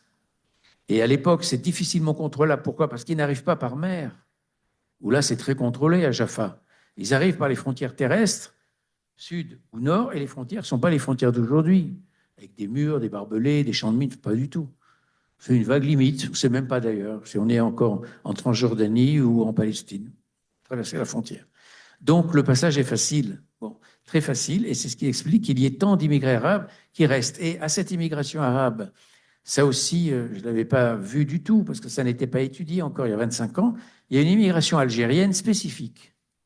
Depuis 1857, dans la foulée de la conquête française en Algérie, Abdelkader, le chef de la révolte algérienne, a été vaincu par les Français, il est fait prisonnier en France, et Napoléon III le libère en 1857. Et il le laisse partir, lui et ses tribus, il n'est pas seul, bien sûr. Et il reçoit l'asile politique ou dans l'Empire ottoman, puisque lui-même est un ancien sujet ottoman. Et dans l'Empire ottoman, qui veut repeupler la région du Moyen-Orient qui est très vide, l'Empire ottoman va installer tous ces gens-là, lui et ses tribus, dans la région du Golan, du Khoran, et ensuite en Galilée. D'abord, il les installe dans ce qu'on appelle, nous, la Syrie aujourd'hui, près de Damas, puis un peu plus bas vers le Golan, et cette population est descendue encore un peu plus bas vers la Galilée. Alors combien? Une première vague en 1957, et en fait, il y aura des vagues d'Algériens qui viendront jusqu'en 1930. Combien? On n'a pas de chiffre exact. C'est probablement plusieurs dizaines de milliers. Mais dans un Yishuv, dans une Palestine qui compte moins d'1 million d'habitants, c'est beaucoup, plusieurs dizaines de milliers. Par exemple, l'actuel chef de l'autorité palestinienne, Mahmoud Abbas, est d'origine algérienne. C'est la 4e génération d'Algériens. Donc, il n'est pas d'origine palestinienne, par exemple. Bon, voilà, donc tout cela, c'est à remettre en perspective pour montrer qu'en réalité, non seulement le sionisme est né ici même comme mouvement de décolonisation, mais dans son développement et pour son malheur, il a attiré ses futurs ennemis qui lui ont fait une guerre à outrance dès 1929 et a fortiori plus tard, et qui a été le fil rouge, cette guerre a été le fil rouge de toute l'histoire du sionisme jusqu'à nos jours, finalement. L'histoire du sionisme s'est radicalisée, la population juive s'est radicalisée à cause de l'hostilité arabe, parce que l'hostilité vous force à vous redéfinir et elle vous force à adopter un autre langage que vous ne vouliez pas adopter au début. Prenons l'exemple de la deuxième alia, l'alia russe pour l'essentiel. Ce sont des socialistes, tolstoïens, pacifistes profondément. Et ils sont confrontés à un début de violence, pas une violence comme celle de 29, mais c'est des chapardages, des vols, et déjà des premiers meurtres qui ont 5 ou 10 à peu près avant 14, qui ont déjà une coloration anti-étrangère, xénophobe si vous voulez. Bon. Bien là, il faut mettre au point une milice, le Hachomer en 1909, et la milice devient la Haganah en 1920. Mais pour habituer ces juifs qui sont déshabitués de la violence et de l'usage de la force, et même chez qui, dans l'enseignement rabbinique traditionnel, l'usage de la force est vu avec mépris, déconsidération profonde. C'est une pratique de goïm, ça. Eh bien, pour que ces jeunes juifs venus de ce monde imprégné de Torah et de Talmud apprennent l'usage des armes et apprennent à s'en servir et acceptent d'utiliser la force contre ceux qui veulent les tuer, c'est une révolution mentale qui va prendre 30 ans avant d'arriver au Palmar, 1941, et avant d'arriver finalement à l'efficacité de la future armée israélienne. Je suis un peu long là, mais un mot, quand Wingate, tout le monde connaît Wingate, parce qu'il y a un phare Wingate, je ne sais pas où. Du côté de Netanya. Près de Netanya, voilà. Wingate, c'est un officier écossais qui est nommé ici en 37, je crois. Bon, c'est un croyant pratiquant chrétien fervent, très fervent. Il appartient à ce qu'on appelle le courant évangélique. Il est convaincu qu'il faut aider les Juifs à revenir en terre d'Israël, comme beaucoup d'Anglais, d'Écossais, etc., comme beaucoup. Ça n'est pas étranger à la déclaration Balfour chez Balfour lui-même. Bon. Ou chez Lloyd George, le Premier ministre, qui disait qu'il connaît mieux la géographie de la Palestine que la géographie de l'Angleterre, tellement il l'avait étudié comme enfant dans la Bible. Bon. Eh bien, Wingate, qui est un officier écossais, mais qui est un dur, il veut entraîner les hommes de la Haganah à utiliser des méthodes dures pour en venir à bout du terrorisme arabe. On est en pleine rébellion de 36-37. Et quelle est la tactique de Wingate? C'est de mettre sur pied des commandos de nuit, des commandos opérant la nuit, pour lancer un raid dans un village arabe où on sait que l'offensive est venue un jour, 2 jours avant et a tué des gens, pour terroriser la population et qui ne recommence pas. Mais les méthodes de Wingate sont effrayantes et un certain nombre de ces soldats, les soldats juifs, je veux dire, le quittent ou le critiquent en disant mais il est en train d'empoisonner la relation future avec les Arabes. Quelle est la méthode de Wingate? C'est simple. Il arrive en pleine nuit, 3 heures du matin avec ses hommes, il fait sortir tous les hommes du village sous les projecteurs des voitures et il demande qui a commis le massacre ici, là, dans tel kibbutz, dans tel moshav, etc. Personne se dénonce, il en prend un, il le tue. Les choses sont complètement effarés, évidemment. Et ils se mettent à parler. Mais les soldats juifs aussi sont effarés. Et un certain nombre de gens quittent. Et ceux qui ne quittent pas, ce sont ceux-là qui vont former plus tard le Palmar, c'est Rabin, c'est Alon, etc. Mais vous imaginez, pour un juif traditionnel, qui vient du shtetl, ou dont les parents viennent du shtetl, ou qui viennent du Mela d'Afrique du Nord, arriver à ce degré de violence et de froideur dans la violence, je ne dis pas que c'est bien, bien sûr, je dis simplement que c'est une révolution psychique terrible qu'il a fallu faire. Il y a une historienne israélienne excellente, qui malheureusement est peu traduite en français, c'est Anita Shapira. Et Anita Shapira a fait un très beau livre en hébreu et en anglais. J'ai oublié le titre, c'est pas grave. Comment? Voilà, c'est celui-là, il n'est pas traduit en français, mais vous pouvez le lire dans l'une des 2 langues. C'est un très beau livre, un grand livre. Et elle étudie justement ce passage à ce que les sionistes appellent de l'éthos défensif à l'éthos offensif. Alors, vous abordez longuement les relations entre le sionisme et la religion. Et à ce titre, il y a une citation que j'ai trouvée très percutante et qui résonne aussi aujourd'hui, parce qu'on constate en Israël un certain réveil et retour aux religieux depuis le 7 octobre. Vous écrivez, pour faire advenir le sionisme, il fallait rompre avec une certaine histoire juive du malheur, mais cette rupture devient rapidement un non-sens. Quand le sionisme se nourrit du judaïsme comme d'une terre mère, autrement dit, quand il transforme l'identité juive en terre d'Israël pour faire des juifs des Hébreux. Puisque c'est à la condition que le juif disparaisse que le sionisme peut réussir. Mais si cette disparition est radicale, elle signera du même coup la fin du sionisme. Telle est la contradiction majeure qui habite jusqu'à aujourd'hui la difficile définition de l'identité israélienne moderne. Et à un autre endroit, vous écrivez, aussi fallut-il rompre avec la Torah pour forger la nation, comme il fallut plus tard renouer avec elle pour la pérenniser. Voilà, oui, mais c'est les deux citations que vous citez, j'ai plus rien à ajouter, quoi, parce que c'est tout à fait ça. C'est tout à fait ça. Déjà dans le premier livre, j'avais bien vu que le sionisme est enraciné dans le judaïsme. C'est un truisme de dire ça, on enfonce une porte ouverte, mais il faut le redire. Mais en même temps, les premiers sionistes qui se veulent des juifs sécularisés, mais des juifs, pas des juifs laïcs, hein, des juifs sécularisés, mais juifs jusqu'au bout des ongles, inventent une autre façon d'être juif, une façon sécularisée, et ce qui passe par, je l'ai dit, la culture, l'hébreu, la nation. Bon, très bien. Mais arrive un moment, sa première, deuxième alia, c'est gens jeunes. Hein. Ben Gurion arrive à 20 ans, Golda Meir arrive à 21 ans, 22 ans. Tous sont très jeunes quand ils arrivent.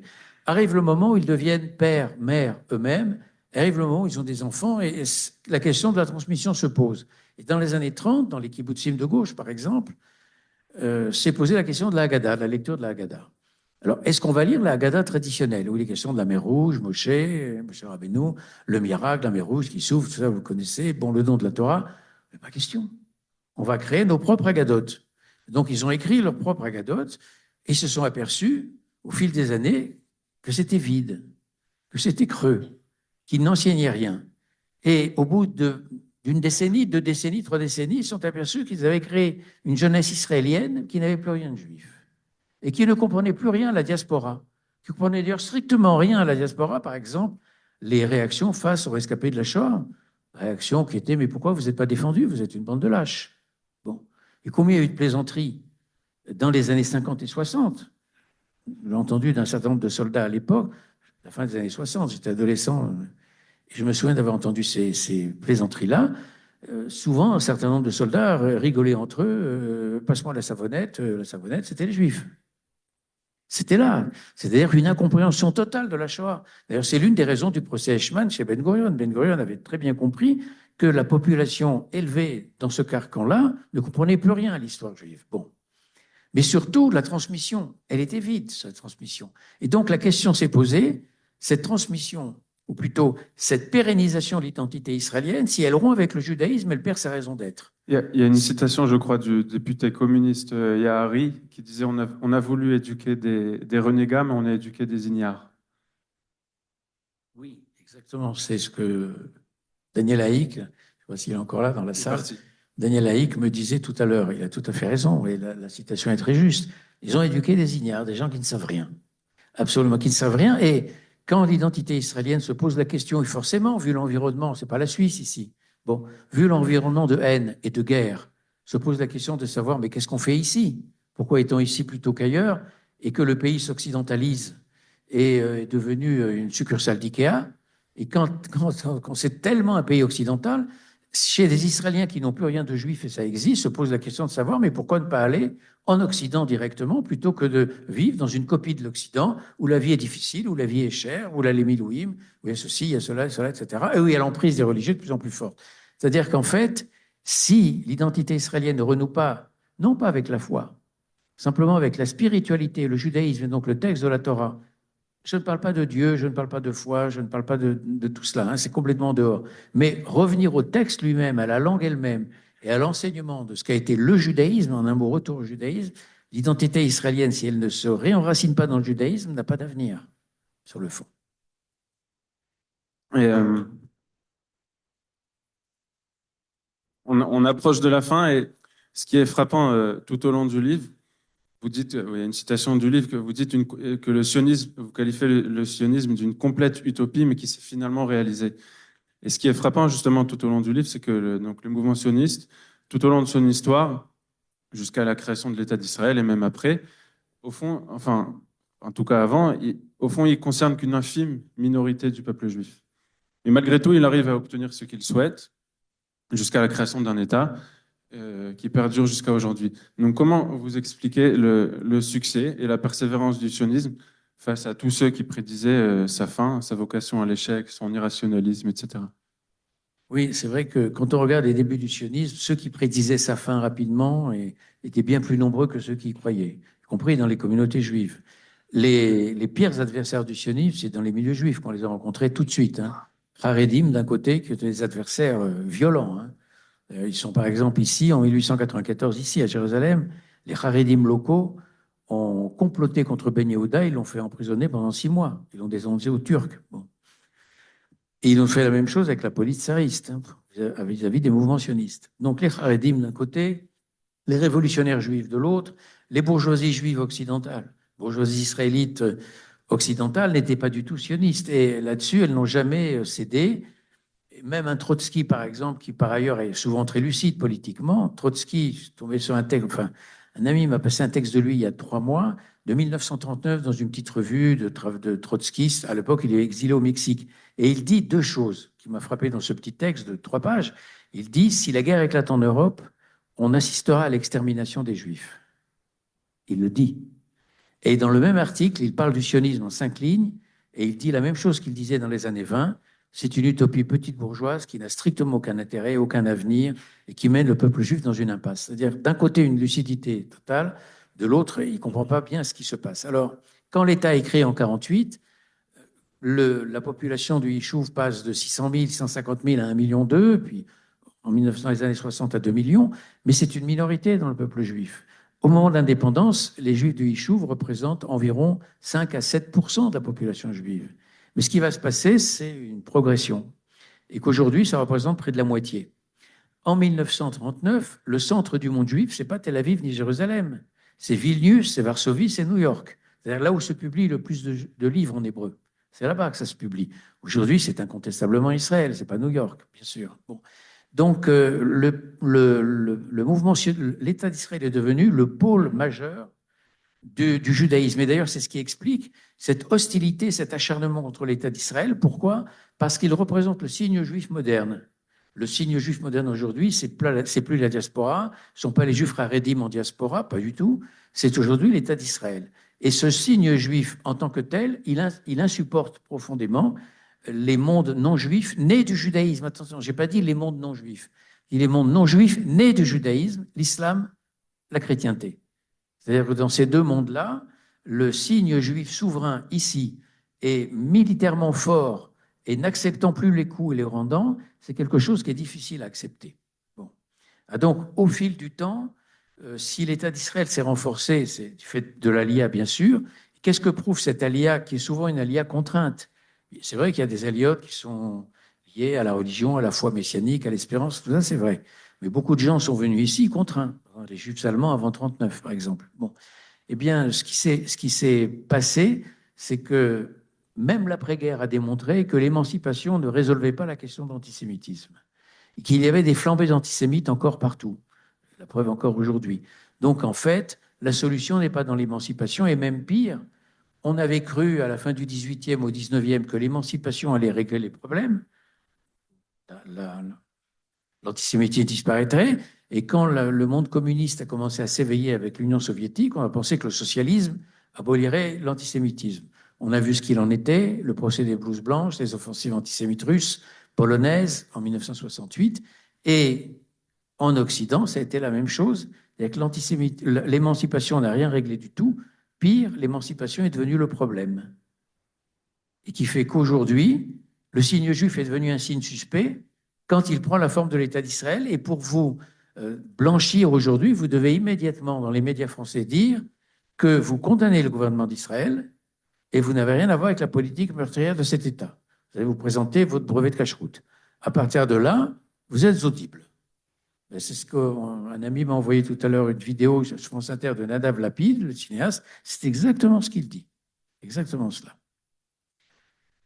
D'une certaine manière, c'était ce qu'Herzl n'avait pas vu, parce qu'il pensait que, justement, la fondation d'un État résoudrait la question de l'antisémitisme. Oui, il y a cette illusion aussi que l'État résout l'antisémitisme. Non, parce que l'antisémitisme ne se résoudra pas. On n'en viendra pas à bout. Et en fait, ça a été parfaitement perçu par Léon Pinsker très tôt. Il était médecin, Pinsker, à Odessa. Il publie Auto-émancipation en 82 et il dit dans ce petit livre de 30-40 pages, il dit « L'antisémitisme est une forme de maladie mentale, une paranoïa, et on n'en vient pas à bout par la raison. » Et effectivement, quand vous étudiez les structures de l'antisémitisme devenu antisionisme aujourd'hui, vous retrouvez les mêmes schémas mentaux. Et là, vous comprenez, vous avez affaire à une psychose collective. Cette psychose-là, vous pouvez utiliser tous les arguments de la raison que vous voudrez, vous n'en viendrez pas à bout. L'un de ceux, l'historien qui a le mieux compris cela, c'est un historien juif anglais peu connu, je ne sais pas pourquoi il est si peu connu, c'est Yam Maccoby. Je ne sais pas si vous connaissez. Yam Maccoby, il y a 2 livres de lui seulement traduits en français. J'en ai lu l'un des 2, il y a moins d'1 an. J'ai rarement trouvé quelque chose de plus intelligent sur la passion antisémite. Et là, avec Maccoby, vous comprenez bien qu'on ne viendra pas à bout de l'antisémitisme et qu'il faut tout simplement s'en défendre. Et l'autre personnage historique du sionisme qui avait compris, mais sans faire l'analyse fine de Pinsker, à savoir c'est une maladie mentale qui répond à un besoin chez l'antisémite. Et la preuve d'ailleurs, c'est que l'antisémite est dans la jouissance totale. Regardez quand il parle du génocide à Gaza. Ils exultent, ils le souhaitent, ils le veulent, le génocide à Gaza. Parce que ça correspond tout à fait à leur image diabolisée du juif. Alors que quand vous parlez des génocides rwandais, arméniens ou même juifs, en général, vous prenez un air contrit, un air triste, compassé. Là, non. Ils l'attendent, le génocide. Ils veulent absolument qu'il y ait un génocide à Gaza. Précisément parce qu'ils ont une jouissance extrême. Et on m'a posé à Tel Aviv il y a 2 jours la question suivante. Comment expliquer, après le 7 octobre, je ne sors pas tout à fait du sujet, au lieu de s'attendre à une contrition mondiale sur l'antisémitisme en disant quand même, on est allé trop loin, oui, ils sont allés trop loin, ne recommençons pas, souvenez-vous de la chose, etc. C'est le contraire qui s'est produit. Une flambée d'antisémitisme. Pourquoi? Mais c'est très simple. Un acte antisémite, quand il est violent, il casse le tabou et l'interdit.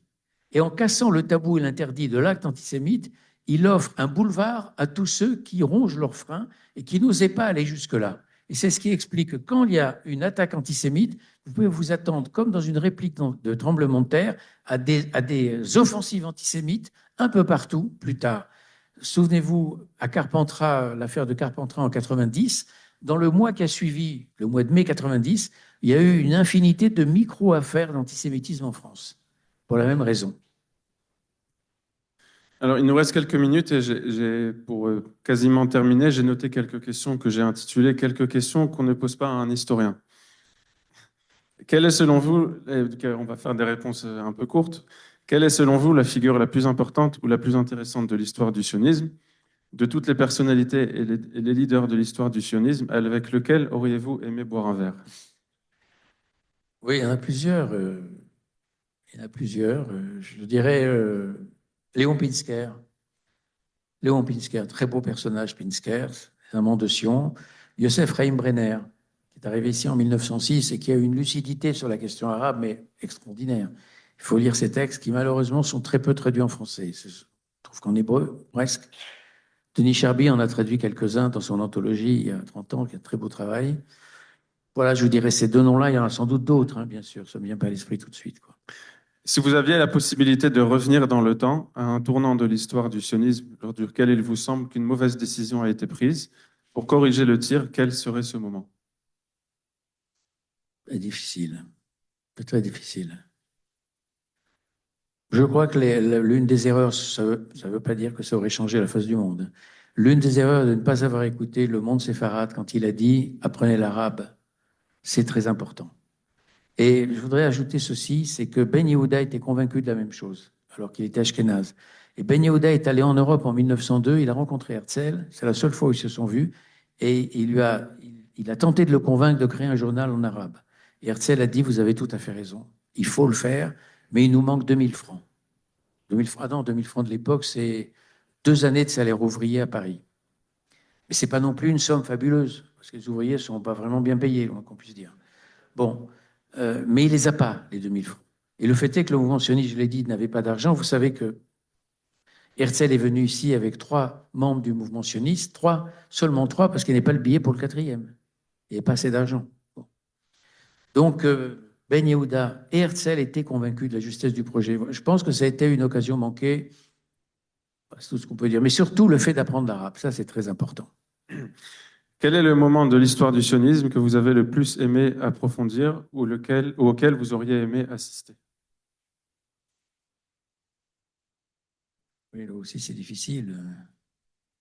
L'un des plus durs, ce sont les 2 premières Aliotes parce qu'ils ont affronté des conditions effrayantes, épouvantables. Vous savez, le taux de suicide énorme dans les cimetières de la première, deuxième alia, à Dgania par exemple, la deuxième alia, ou à Guédera, qui était la coalition du Bilou, des Juifs de Russie, etc. Il y a, comme disait un pionnier de Guédera, il dit la première chose qu'on a construite ici, c'est le cimetière. C'est pas pour les suicides, c'est à cause de la malaria. Et après, il y avait des suicides, beaucoup. Il y a eu beaucoup de suicides. Les conditions étaient effrayantes, d'une dureté épouvantable. On n'imagine pas le travail considérable qu'ont fait les pionniers de première à la cinquième Aliyah. C'est-à-dire qu'ils ont bâti ce pays à partir de rien. Ce pays était dans une désolation totale. Et là-dessus, je cite beaucoup dans le livre les voyageurs français du 19e siècle pour ne pas être suspectés de parti pris. Et tous disent la même chose, c'est le désert ici. C'est la malaria dans la côte, sur la côte.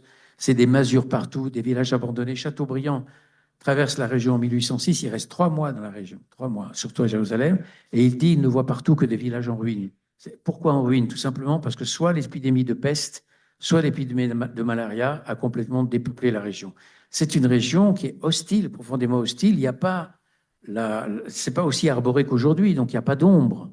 La chaleur est écrasante. Et tout le reste, vous pouvez imaginer. Donc, on ne rendra jamais assez hommage à tous ceux qui ont bâti ce pays avant 1940. Et puisque vous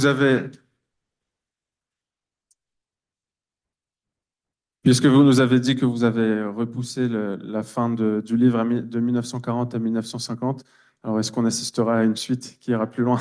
Non, il n'y aura pas de suite, parce que non, il n'y aura pas de suite, parce que la suite, ce ne serait pas vraiment une histoire du sionisme, c'est une histoire de l'État d'Israël. On me l'a proposé d'ailleurs, mais pas chez Gallimard au PUF. J'ai dit non. Bon, c'est comme ça. Bon, alors pour conclure, juste un petit peu parler d'aujourd'hui, le sionisme aujourd'hui, après quasiment 3 ans de guerre, dénonciation permanente, colonisation, génocide, etc. Quel avenir? Quelle est l'étape suivante? Comment y accéder? Est-ce qu'un avenir serein est possible? Quel est le défi central à relever? Etc. etc. Oui, ce qu'a montré d'abord le 7 octobre, c'est que, premièrement, la haine ne désarme pas, c'est une haine métaphysique, ce n'est pas une haine liée au territoire, aux réfugiés de Jérusalem. Non, c'est la haine qui consiste à vouloir l'éradication de l'autre et effacer même, non pas sa vie, mais effacer même qu'il ait vécu, même son souvenir doit complètement disparaître. Donc, quand on est en présence d'une telle haine métaphysique, il est évident qu'il faut changer les paramètres et commencer à comprendre le conflit autrement. Bon.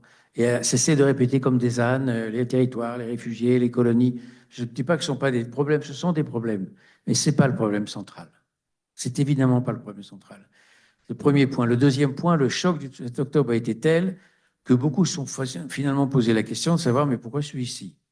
Qu'est-ce que signifie être israélien? Et c'est là où, s'il n'y a pas de réponse vers un retour au judaïsme sous toutes ses formes, encore une fois, ce n'est pas le retour à la synagogue, mais le retour au texte lui-même qui fonde cette nation, c'est-à-dire la Torah, le Tanakh en général, pas seulement la Torah, mais le Tanakh, l'histoire juive et bien sûr la langue hébraïque, il n'y a pas d'avenir sur ce plan-là. Le troisième point, c'est que j'ai terminé le livre en 1950, parce que ça, en histoire, on est obligé de mettre une borne. Mais en réalité, je pense que le sionisme n'a pas de borne. Pourquoi? Et c'est en cela qu'il est actuel. Je crois que le sionisme est davantage une attitude devant la vie qu'une période. Alors certes, il naît aux environs dans la dernière tiers du 19e siècle. Et pourquoi je dis que c'est une attitude devant la vie? Parce qu'il est l'héritier des Lumières, de la philosophie des Lumières. Et ce que disait Kant, c'est un texte que je cite ici à la fin du livre, en 1784, qu'est-ce que les Lumières? Il disait, en gros, c'est sortir de l'état de minorité. Et quand j'ai lu ce texte il y a 4 ans, j'étais à l'époque en train de rédiger ce livre, je me suis dit ça correspond tout à fait au sionisme, c'est-à-dire une pensée de la décolonisation. Sortir de l'état de minorité, c'est devenir un adulte pour parler désormais par soi-même et ne pas être parlé par les autres qui vont définir ce que vous êtes, la définition sartrienne du juif. En un mot, s'émanciper profondément. Le sionisme est un grand mouvement d'émancipation et à ce titre, il ne s'arrête pas en 1950. C'est un combat de tous les jours. De tous les jours, le combat est de se libérer de tout ce qui vous entrave et de tout ce qui vous fait être une minorité et un sujet parlé, c'est-à-dire dominé par les autres, guidé par les autres, et finalement n'ayant pas encore reconquis son autonomie. Donc c'est en fait un projet qui n'a pas de fin et qui est un combat quotidien pour reconquérir une autonomie politique.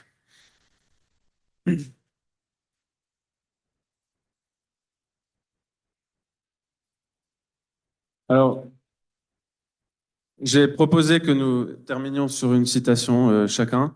Je commencerai moi, comme ça je vous laisse le dernier mot. Et après, s'il y aura quelques questions, on se tournera vers vous. Je voudrais citer Menachem Begin dans un article de 1975. dans lequel il a écrit la chose suivante. Qu'est-ce que la justice dans son expression la plus simple? La réparation d'une injustice. Si nous nous penchons à nouveau sur les écrits de Herzl, Nordau et Jabotinsky, nous constaterons que le motif principal de tout ce qu'ils ont accompli, parfois au prix de grandes souffrances, était la justice. Tous les pères du sionisme, quel que soit leur courant, croyaient qu'ils s'employaient à réparer l'injustice la plus terrible jamais causée à un collectif d'êtres humains appelé nation.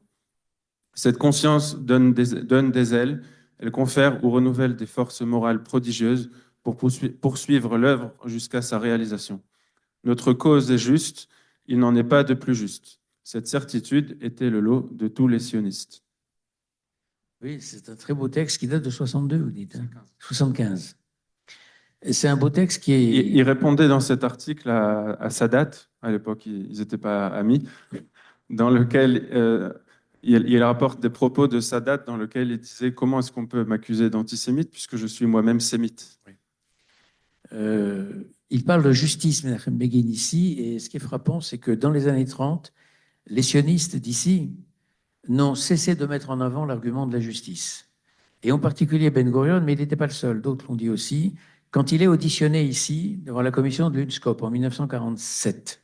L'UNSCOP, c'est la commission des Nations Unies sur la Palestine, qui auditionne les Arabes, les Juifs, etc. Bon, tout le monde, enfin tous ceux qui veulent, quoi. Ben Gurion est auditionné, il dépose pendant assez longtemps, une heure et demie, et il termine par ces phrases que je cite dans le livre extraordinaire, je vais à peu près les citer de mémoire, il dit « Le peuple juif a ici des droits, c'est sa partie historique, et il n'a pas d'autre terre où aller. Le peuple arabe a aussi des droits ici. » Et il nuance en disant que le peuple arabe a bien d'autres terres. Il a 4,5 millions de kilomètres carrés, ici il y a 28 000 kilomètres carrés seulement.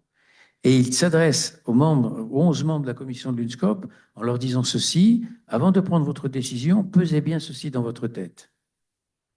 Où est le moindre malheur? Où est la moindre injustice? Elle est superbe cette phrase parce qu'il ne dit pas il y a une cause juste et une cause injuste. Il dit les deux causes sont justes. Mais dans l'état du monde et la répartition des richesses telles qu'il existe, alors il y a une indécence, une obscénité à disputer des miettes de territoire quand on dispose de 4,5 millions de kilomètres carrés. Ça, c'est central dans l'argumentaire sioniste et c'est totalement oublié aujourd'hui. J'ai du mal à comprendre pourquoi et moi j'insiste constamment dans ce livre-là. Oui, le sionisme est un combat légitime pour la répartition des richesses parce que quand vous êtes de gauche, vous ne pouvez pas être contre la répartition égale des richesses. Eh bien, pour la Terre, c'est la même chose. Comment expliquez-vous que ce peuple n'est que 21 000 kilomètres carrés dans les frontières du 4 juin 67 quand ailleurs, c'est en millions de kilomètres carrés qu'on compte les territoires? À un moment donné, il y a un souci de justice qui doit l'emporter. Pourquoi? Parce que si on vous réplique, mais non, alors à ce moment-là, il faudrait faire la même chose pour tout le monde, alors la réponse est la suivante. Si vous traitez des gens inégaux et de la même façon, vous êtes sûr de commettre la pire des inégalités.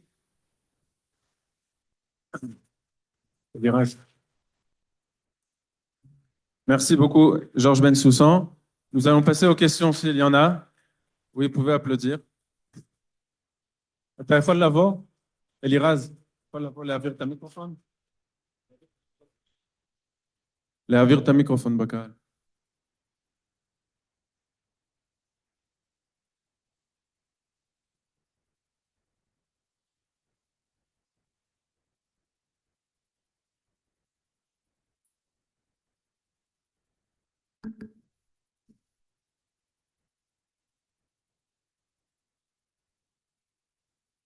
Merci pour cette excellente conférence. Je voudrais, Monsieur Bensoussan, dire un mot sur quelque chose que vous n'avez pas beaucoup développé. C'est sur l'antisionisme actuel. Ça me rappelle beaucoup le monde Dreyfusard et anti-Dreyfusard. Les anti-Dreyfusards de l'époque, du début du XXe siècle, prônaient la nation et l'honneur de l'armée française. On a appris avec le temps que là-dessous se cachaient des vecteurs antisémites aux racines chrétiennes. Il faut faire court. Excusez-moi. Donc, il faut faire court. Oui. Aujourd'hui, les choses sont un petit peu inversées. Les anti-Dreyfusards ne sont plus de droite, mais il me semble aussi qu'il y a certains vecteurs antisémites dans le nouvel antisémitisme. Comment peut-on expliquer un antisémitisme qui n'a pas de rapport avec la chrétienté, avec les racines chrétiennes de 2000 ans d'histoire. Allez-y.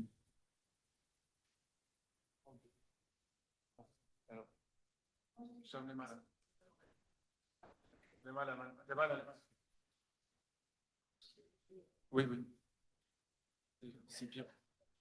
C'est pire que ça. C'est pour ça. Bonsoir, Georges Bensoussan. Merci beaucoup pour votre livre que j'ai lu avec beaucoup d'intérêt. Je voulais vous poser une question sur Théodore Herzl. Il y a une fameuse image d'Épinal qui dit qu'il est devenu sioniste après l'affaire Dreyfus. Il y a un autre épisode qu'on connaît beaucoup moins, c'est quand il était correspondant au Palais Bourbon. Et les textes, ces reportages au Palais Bourbon ont été publiés en français il y a déjà longtemps.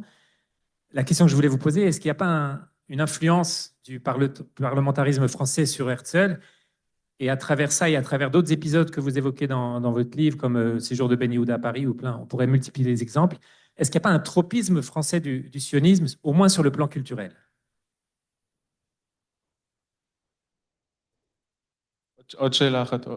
Encore une question. Polemata. Oh. Ah.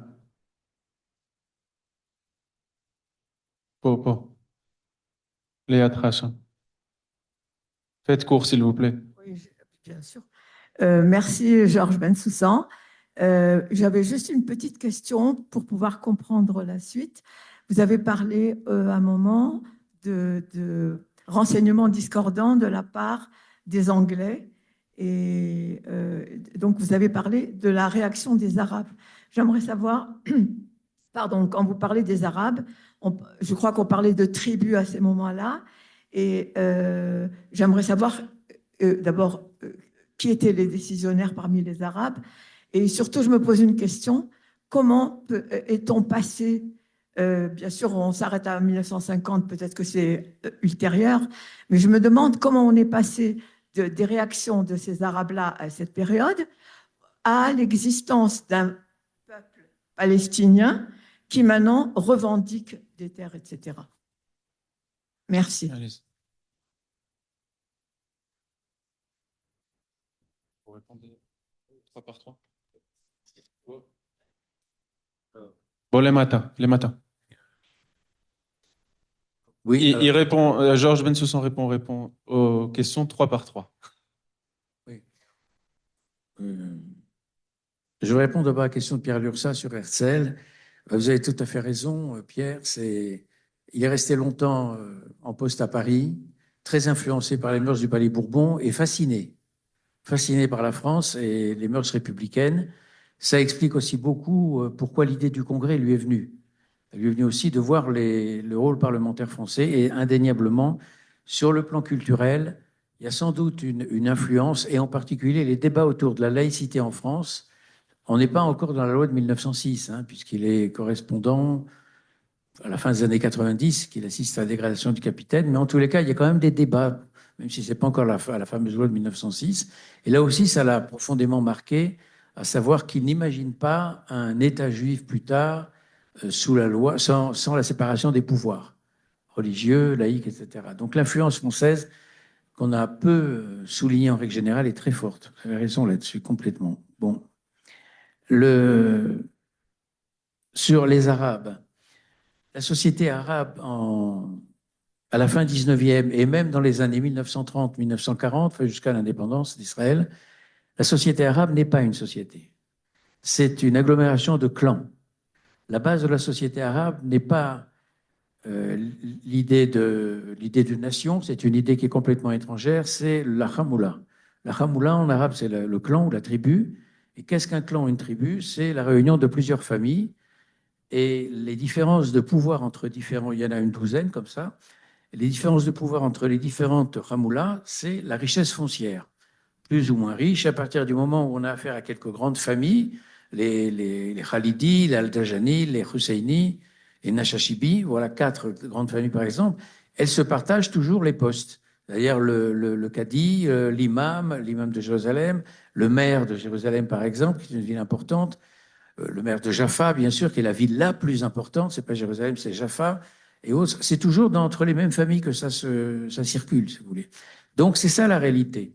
La réalité clanique, c'est la base. Et c'est ce qui vous explique que pendant la révolte de 36-39, il n'y a pas de sentiment national. Chacun réagit en fonction de son clan. Et même en 47-48, il y a un certain nombre de Palestiniens qui considèrent que le combat mené par Amin al-Husseini, qui est au Liban, et je crois que son neveu, c'est Abdelkader al-Husseini, qui sera tué un jour avant Deir Yassin, c'est le combat des Husseini, c'est pas leur combat à eux. C'est ce qui explique que très peu, par rapport à la population, très peu de jeunes Palestiniens se sont enrôlés dans les combats de 48. Ça, c'est pas de la propagande sioniste, c'est les Anglais eux-mêmes qui le disent. Par rapport aux chiffres qu'ils représentent, ils n'étaient pas très nombreux sur le front, quelques milliers seulement. Les troupes venues à partir du 15 mai des pays voisins, les contingents, ce pas les armées entières, hein, les contingents envoyés par les pays voisins sont plus nombreux, beaucoup plus nombreux. Donc les Palestiniens ont été en fait écrasés avant le 14 mai 48 pour plusieurs raisons. Et la première raison, c'est que ce n'est pas une société moderne, c'est une société très archaïque, très ancienne, sur le fond très clanique, qui n'a pas le sens de la nation et qui en plus ne dispose pas des mêmes armes dont va bénéficier le Yishuv grâce à l'argent de la diaspora américaine. Il ne faut pas oublier ça. Ce n'est pas les États-Unis qui ont aidé. C'est la diaspora américaine qui a versé 100 millions de dollars qui vont permettre au Yishuv d'acheter au Tchèque, avec le feu vert de Staline, énormément d'armes. Et c'est ça qui fera la différence, parce que quand vous regardez les combats du 30 novembre 47 au 30 mars 48, le Yishuv est en train de perdre la guerre. La situation devient dramatique.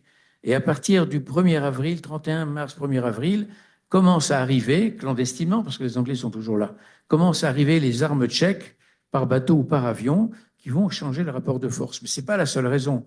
C'est que le Yishuv est une société moderne, démocratique, occidentale, avec un vrai sens de la nation, avec en plus le sentiment profond et justifié de se battre le dos au mur. Et j'ajoute qu'à partir de juillet-août 48, arrivent de très nombreux jeunes rescapés de la Shoah qui sont, après 3 semaines d'entraînement, immédiatement versés dans l'armée. Et chez ceux-là, quand il n'y a pas un effondrement psychique, c'est arrivé chez certains, et il y a une volonté de combattre, une rage de combattre beaucoup plus forte. D'ailleurs, on a remarqué, Benny Morris le fait remarquer, il a raison, que dans les crimes de guerre commis par les Israéliens, il y en a eu, Deir Yassin en est un, c'est évident, il y en a beaucoup plus vers la fin de la guerre qu'au début, tout simplement parce que beaucoup plus de jeunes de la Shoah ont été incorporés. Et chez ceux-là, il y a non seulement une volonté de vengeance, mais il y a surtout des jeunes qui sont passés par la barbarie nazie et par la barbarie soviétique et qui ont vu, sauvés par l'armée rouge, comment l'armée rouge se comportait en Pologne et en Allemagne. C'est-à-dire ils ont été habitués à un niveau de violence extraordinaire. Et c'est ça qu'ils ont reproduit sur place. Je ne sais pas si j'ai répondu à la question. Et la première. Alors, attendez. Si, on parlait de Palestiniens. Attendez. Avant 1914, on parle très peu de Palestiniens, sauf pour un journal sur 5 qui a été créé en arabe ici. Il a été créé à Jaffa, je crois, non à Jaffa. Palestine, quand même. On ne peut pas dire qu'on ne parle pas de Palestiniens. Mais quand l'élite arabe, massivement chrétienne, commence à combattre le sionisme, et très tôt, je l'ai dit, ils sont lucides sur le projet sioniste, immédiatement, il ne faut pas les prendre pour des demeurés, ils comprennent très bien ce qui se passe. Bon. Ils ont encore du mal à parler de Palestine parce qu'à l'époque, ils parlent de Souria, la Syrie. Et la Syrie, c'est l'ensemble Liban, Syrie, Jordanie, territoire palestinien, Israël. C'est tout ça. Et quand ils veulent distinguer ce qu'on appelle, nous, la Palestine du reste, ils parlent de Syrie du Sud. Mais à aucun moment, ils ne parlent de Palestine. Ils vont être obligés de parler de Palestine après 1920. Pourquoi? Parce que pour eux, les nationalistes de Jérusalem et de Jaffa et les nationalistes de Damas, c'était le même nationalisme. Ils envisageaient un grand royaume arabe sous le nom de Souria, Al-Sham. Bon. Et finalement, ce grand royaume arabe ne verra pas le jour. J'ai dit pourquoi les Alliés ont trahi les Arabes, mais surtout, la France s'empare de la Syrie et crée un mandat. À partir du moment où le mandat syrien est séparé du mandat palestinien, les nationalistes d'ici sont bien obligés de se reporter sur un autre nom. C'est le nom Palestine qui va commencer à émerger. Donc à partir des années 25, 26, 30, on va parler de plus en plus de Palestine. Ce qui ne veut pas dire que la population d'ici, en dehors des villes, en dehors de l'élite éduquée et diplômée, c'est-à-dire une infime minorité, ça ne veut pas dire que dans la masse paysanne, car c'est une société rurale ici, 85% des gens vivent à la campagne, sont des paysans, le mot nation est un sens. Et c'est d'ailleurs ce qui explique que le Moufti, Amin al-Husseini, qui est un homme malin, il a compris que la nation au sens occidental du terme, ou les droits de la majorité, des notions démocratiques, si vous voulez, ça n'a aucun sens pour un paysan de Ramallah. Ce qui a un sens pour un paysan de Ramallah, c'est la Oumma, la communauté des croyants. Et d'ailleurs, je l'avais déjà dit quand j'ai présenté le livre sur le conflit, pour un arabe palestinien de 1930, la réalité, c'est 1, la famille, 2, la Hamoula, 3, le village, 4, la patrie, non, 4, la Oumma. Et quand vous lui ferez dire, mais d'où êtes-vous, il ne comprendra pas la question. On dira, je suis de Syrie, Syrie du Sud éventuellement. Voilà. Donc le mot Palestine est arrivé, s'est imposé très tardivement, et l'une des causes de leur défaite, c'est le fait qu'ils n'ont pas encore de conscience nationale très développée, sauf parmi les élites. Alors les élites, c'est combien? Alors, Vincent Lemire, dont j'ai parlé tout à l'heure, malheureusement, mais c'est un menteur. Parce qu'il dit dans le film de la 5, mais vous savez, ces sociétés palestiniennes, de 1914, étaient très développées, très cultivées. Il faut savoir de qui on parle. Il dit ça dans le film. Il faut savoir de qui on parle. Très développées, très cultivées. Ah bon? Les journaux arabes, Al-Quds, Al-Karmil, Haïfa, Al-Quds, c'est Jérusalem, Palestine, il y en a 2 autres, j'ai oublié les noms, tirent à combien d'exemplaires? 1500. Pas 5000, pas 50 000. Et c'est un journal sur 2 pages, recto verso. Ça, c'est-à-dire que les gens capables de lire en arabe littéraire sont très peu nombreux. Combien lisent des langues étrangères? Mais encore moins nombreux, quelques centaines au grand maximum. La preuve, c'est que lorsque les Anglais quittent la Palestine en 1948, un village arabe sur 2 n'a pas d'école, n'a toujours pas d'école primaire. Et lorsque les Anglais arrivent en Palestine en 1917 avec Allenby, le taux d'alphabétisation chez les musulmans, les juifs, les chrétiens est très différent. Chez les hommes musulmans, il est de 25% qui savent lire et écrire. Les femmes, c'est très peu. Chez les hommes chrétiens, 72%, 3 fois plus. Ce qui vous explique que l'élite du nationalisme palestinien est chrétienne au début. Ensuite, ils seront mis sur la touche. Et d'ailleurs, ils seront les victimes de la violence. C'est presque une guerre civile, la fin de la rébellion arabe, où le slogan dans les villes à majorité chrétienne, quand les combattants arabes traversent la ville, ils regardent les chrétiens en leur faisant ça, en leur disant « après samedi, dimanche ». C'était le slogan « après samedi, dimanche ». Tout le monde a compris. Donc un village arabe sur 2 qui n'a pas d'école, alors que les Anglais ont fait un énorme effort scolaire pour implanter des écoles, ils ont en partie réussi d'ailleurs, parce qu'il y a beaucoup plus d'enfants, garçons et filles, chez les Arabes palestiniens qui vont à l'école entre 1918 et 1940. Ça, c'est vrai, il y a de gros progrès, mais ce n'est pas encore une société développée. Ce n'est pas vrai. Et il y avait la 3e question sur l'antisionisme, l'antisémitisme. Bon, là, cette idée de s'étonner de l'antisémitisme à gauche, c'est à mon avis une erreur, parce que l'antisémitisme a une longue tradition à gauche. C'est pas nouveau. Alors on nous dit, j'ai entendu d'ailleurs une intellectuelle franco-israélienne, Péroré, je sais pas où, il y a 2 jours, on m'a envoyé une vidéo. Bon, alors quand j'ai du temps à perdre, je regarde les vidéos. C'est vraiment du temps perdu, hein, je vous assure. Vraiment du temps perdu pour tout. Hein. Bon, c'est un poison. Bon, ben, c'est pas le sujet.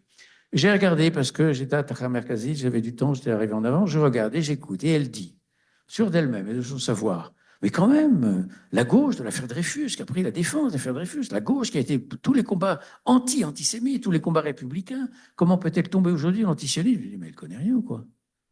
Mais la gauche est fondamentalement antisémite au XIXe siècle. Les premiers grands écrits anticapitalistes sont des écrits également anti-juifs. C'est les Juifs rois de l'époque, 1844, j'ai oublié le nom de l'auteur, Tousnel, Alphonse Tousnel. Les Juifs rois de l'époque, c'est un pamphlet anticapitaliste. Les Rothschild, ce sont les malheurs du monde, c'est l'argent qui est le malheur du monde, et l'argent, c'est les Juifs. Ensuite, l'un des fondateurs de la CGT, 1895, Benoît Malon, est un antisémite avéré. Tridon, qui fait partie également de l'état-major syndicaliste français de la fin du 19e, très antisémite. Et quand l'affaire Dreyfus commence, le premier réflexe de la plupart des partis de gauche, c'est de dire c'est une affaire entre bourgeois. Jules Guesde, qui est l'introducteur du marxisme en France, au départ, il dit c'est une affaire qui ne nous regarde pas, c'est une affaire entre bourgeois. Et il y avait d'ailleurs, ça ne s'accompagne pas chez lui, hein, mais chez d'autres, un certain nombre de remarques antisémites. Donc il y a un antisémitisme profond, même chez Jaurès. Jaurès voyage en Algérie en 1890, il prend la défense des viticulteurs français en disant que la concurrence déloyale qui lui est faite par des juifs parasites et usuriers. Jaurès va quand même très loin. Alors ensuite, ils vont complètement changer de bord. Et avec l'affaire Dreyfus, c'est vrai, avec l'affaire Dreyfus, la gauche rompt avec l'antisémitisme. C'est indéniable, ça c'est vrai. Mais à partir des années 36-37, avant la catastrophe de 1940, vous avez une partie de la gauche qui se sépare, qui par pacifisme ne veut plus entendre parler de combat contre Hitler et commence à accuser les Juifs de vouloir entraîner la France dans une guerre contre Hitler parce qu'Hitler est l'ennemi des Juifs. Et ça, c'est un mécanisme qu'on a entendu récemment. Bon. Et là, vous avez un certain nombre de socialistes qui passent avec armes et bagages à l'antisémitisme. C'était des gens dreyfusards dans les années 90, des gens socialistes dans les années 20 et qui versent dans l'antisémitisme par anticapitalisme et par pacifisme.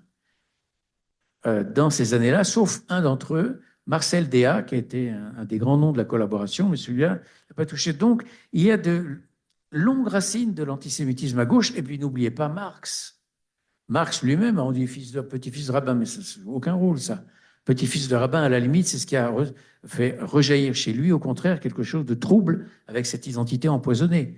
Mais il y a chez lui, dans la question juive, des textes fondamentalement antisémites. Et dans la correspondance avec Engels, qui lui n'est pas antisémite et qui n'est pas juif, avec Engels, il parle de Youpin. Marx, le grand Marx, parle de Youpin. C'est ça, la réalité. Monsieur Benamou. Bonsoir, Monsieur Bensoussan. Merci beaucoup pour toutes les lumières que vous nous apportez.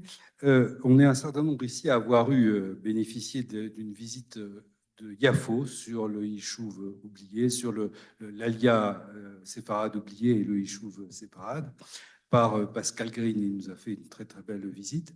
Et entre autres, on a vu dans la rue David Raziel une façade sur laquelle il y avait les vestiges d'un temple maçonnique. Alors, vous parlez des relations entre la philosophie des Lumières et le sionisme. On sait que Balfour était franc-maçon. Cette loge, d'ailleurs, a été fréquentée aussi par Adolphe Crémieux. Et donc, est-ce que vous pouvez nous parler de la relation entre la franc-maçonnerie et le sionisme ?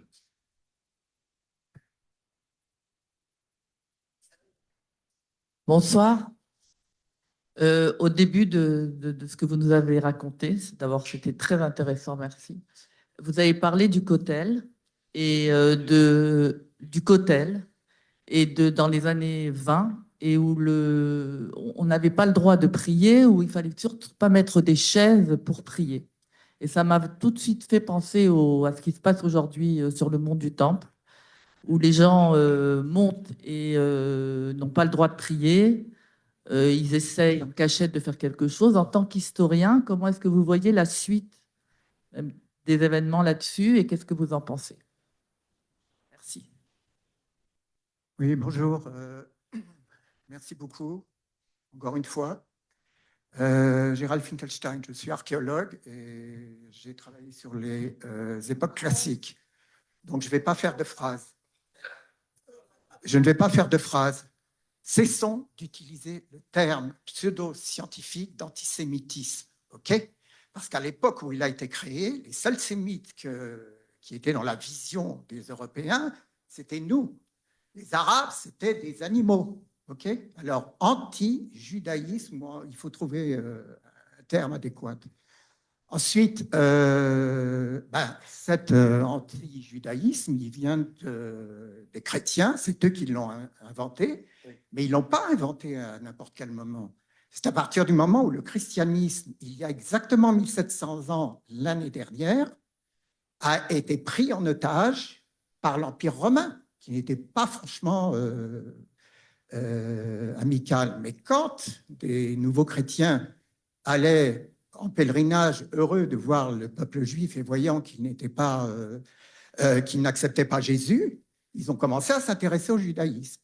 Ce qui fait que Jean Chrysostome a fait 5 homélies contre les Juifs et il a fondé les éléments anciens de l'antisémitisme.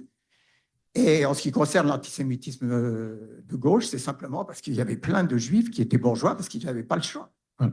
Dernière question. Oui, très rapidement, vous avez parlé du livre blanc. J'aimerais bien que vous reveniez là-dessus. Et aussi, une autre question. Oui, et j'ai aussi une autre question. Quand je fréquentais le cercle Bernard Lazare à Paris, on parlait beaucoup de la pyramide renversée. De quelle manière est-ce qu'elle aurait insufflé le sionisme, la pyramide renversée?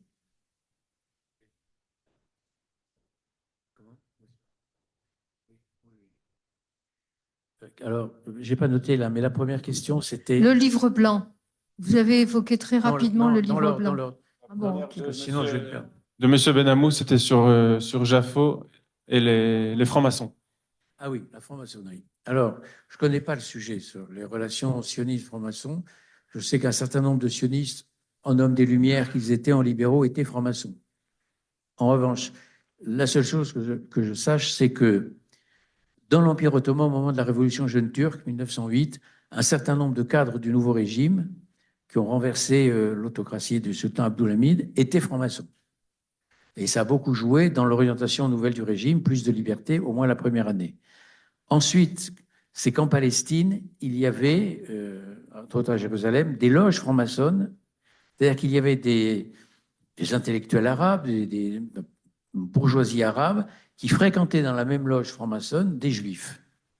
C'est-à-dire qu'il y avait quand même un dialogue, ne serait-ce que par la franc-maçonnerie, dans ces loges-là. Et ce qu'on constate, et c'est uniquement pour ça que je connais un tout petit peu le sujet, mais je n'en connais pas plus, c'est qu'à partir de 1929, les loges franc-maçonnes ne sont plus mixtes. Progressivement, les juifs ont créé les leurs et les musulmans, les arabes, musulmans ou arabes chrétiens, les leurs aussi. Je ne peux pas vous en dire plus sur les liens entre franc-maçonnerie et sionisme. Il me semble, a priori, quand on connaît un peu les deux, c'est qu'il y a dû avoir des liens logiques et profonds, je crois, sur le fond. La deuxième question, c'était… Sur le mont du Temple. C'était ça? Oui. Sur Le mont du Temple. Et la comparaison avec le Kotel. Oui, le mont du Temple, c'est… Le Moufti comprend que pour faire monter la tension en Palestine et pour expliquer aux Anglais que la déclaration Balfour n'est pas applicable, il faut qu'il y ait un maximum de désordre. Donc il faut pousser les Juifs à la faute. Comment? À Jérusalem. Et à Jérusalem. Ou dans le lieu le plus important pour les Juifs, le Kotel. Donc il va multiplier les provocations, et pas seulement les chaises, les bancs et le rideau, mais il va organiser des cérémonies musulmanes soufis avec batterie, cymbales, énormément de bruit au moment des grandes prières juives, pour perturber. Et il va faire en sorte également d'entamer des travaux, non pas sur le mur lui-même, sur un mur adjacent, pour permettre une nouvelle ouverture qui permet à tous les convoyeurs, tous ceux qui ont des ânes, des chameaux, etc., qui passent devant le mur, parce que le mur, ce n'est pas l'esplanade d'aujourd'hui, c'est le mur et 4 mètres devant, à peu près. Et après, vous avez les maisons du quartier des Maghrébins. 4 mètres. Et 4 mètres qui sont jonchés d'immondices. Oui, oui. Et ensuite, bon, enfin, donc effectivement, la violence éclate en 29, alors que les Juifs avaient tenté de racheter le mur. Il y a eu 3 tentatives à la fin du 19e, début 20e. Ça n'a jamais marché. Et ensuite, les Anglais s'y sont opposés. Bon. Ce qui s'est passé après, à partir de 67, c'est que les Israéliens s'emparent du mur, de la vieille ville, etc. Bon. Et d'emblée, Dayan a tout de suite vu le danger. Il a vu le danger dans l'ouverture de l'esplanade des mosquées, donc le mont du Temple, parce que c'est là qu'a été construite les fameuses mosquées, sur l'emplacement du Temple, tout le monde le sait. Et c'est ce qui explique que les musulmans sont tellement à cheval là-dessus, parce qu'ils savent très bien qu'ils ont usurpé la place des Juifs. Sinon, ils ne seraient pas aussi violents sur la question, puisque même un clou, pour eux, c'est un changement de statu quo. Mais Dayan, dans la nuit même qui suit les derniers combats du 10 juin 1967, dans la nuit même, les bulldozers israéliens détruisent le quartier El Maghribi.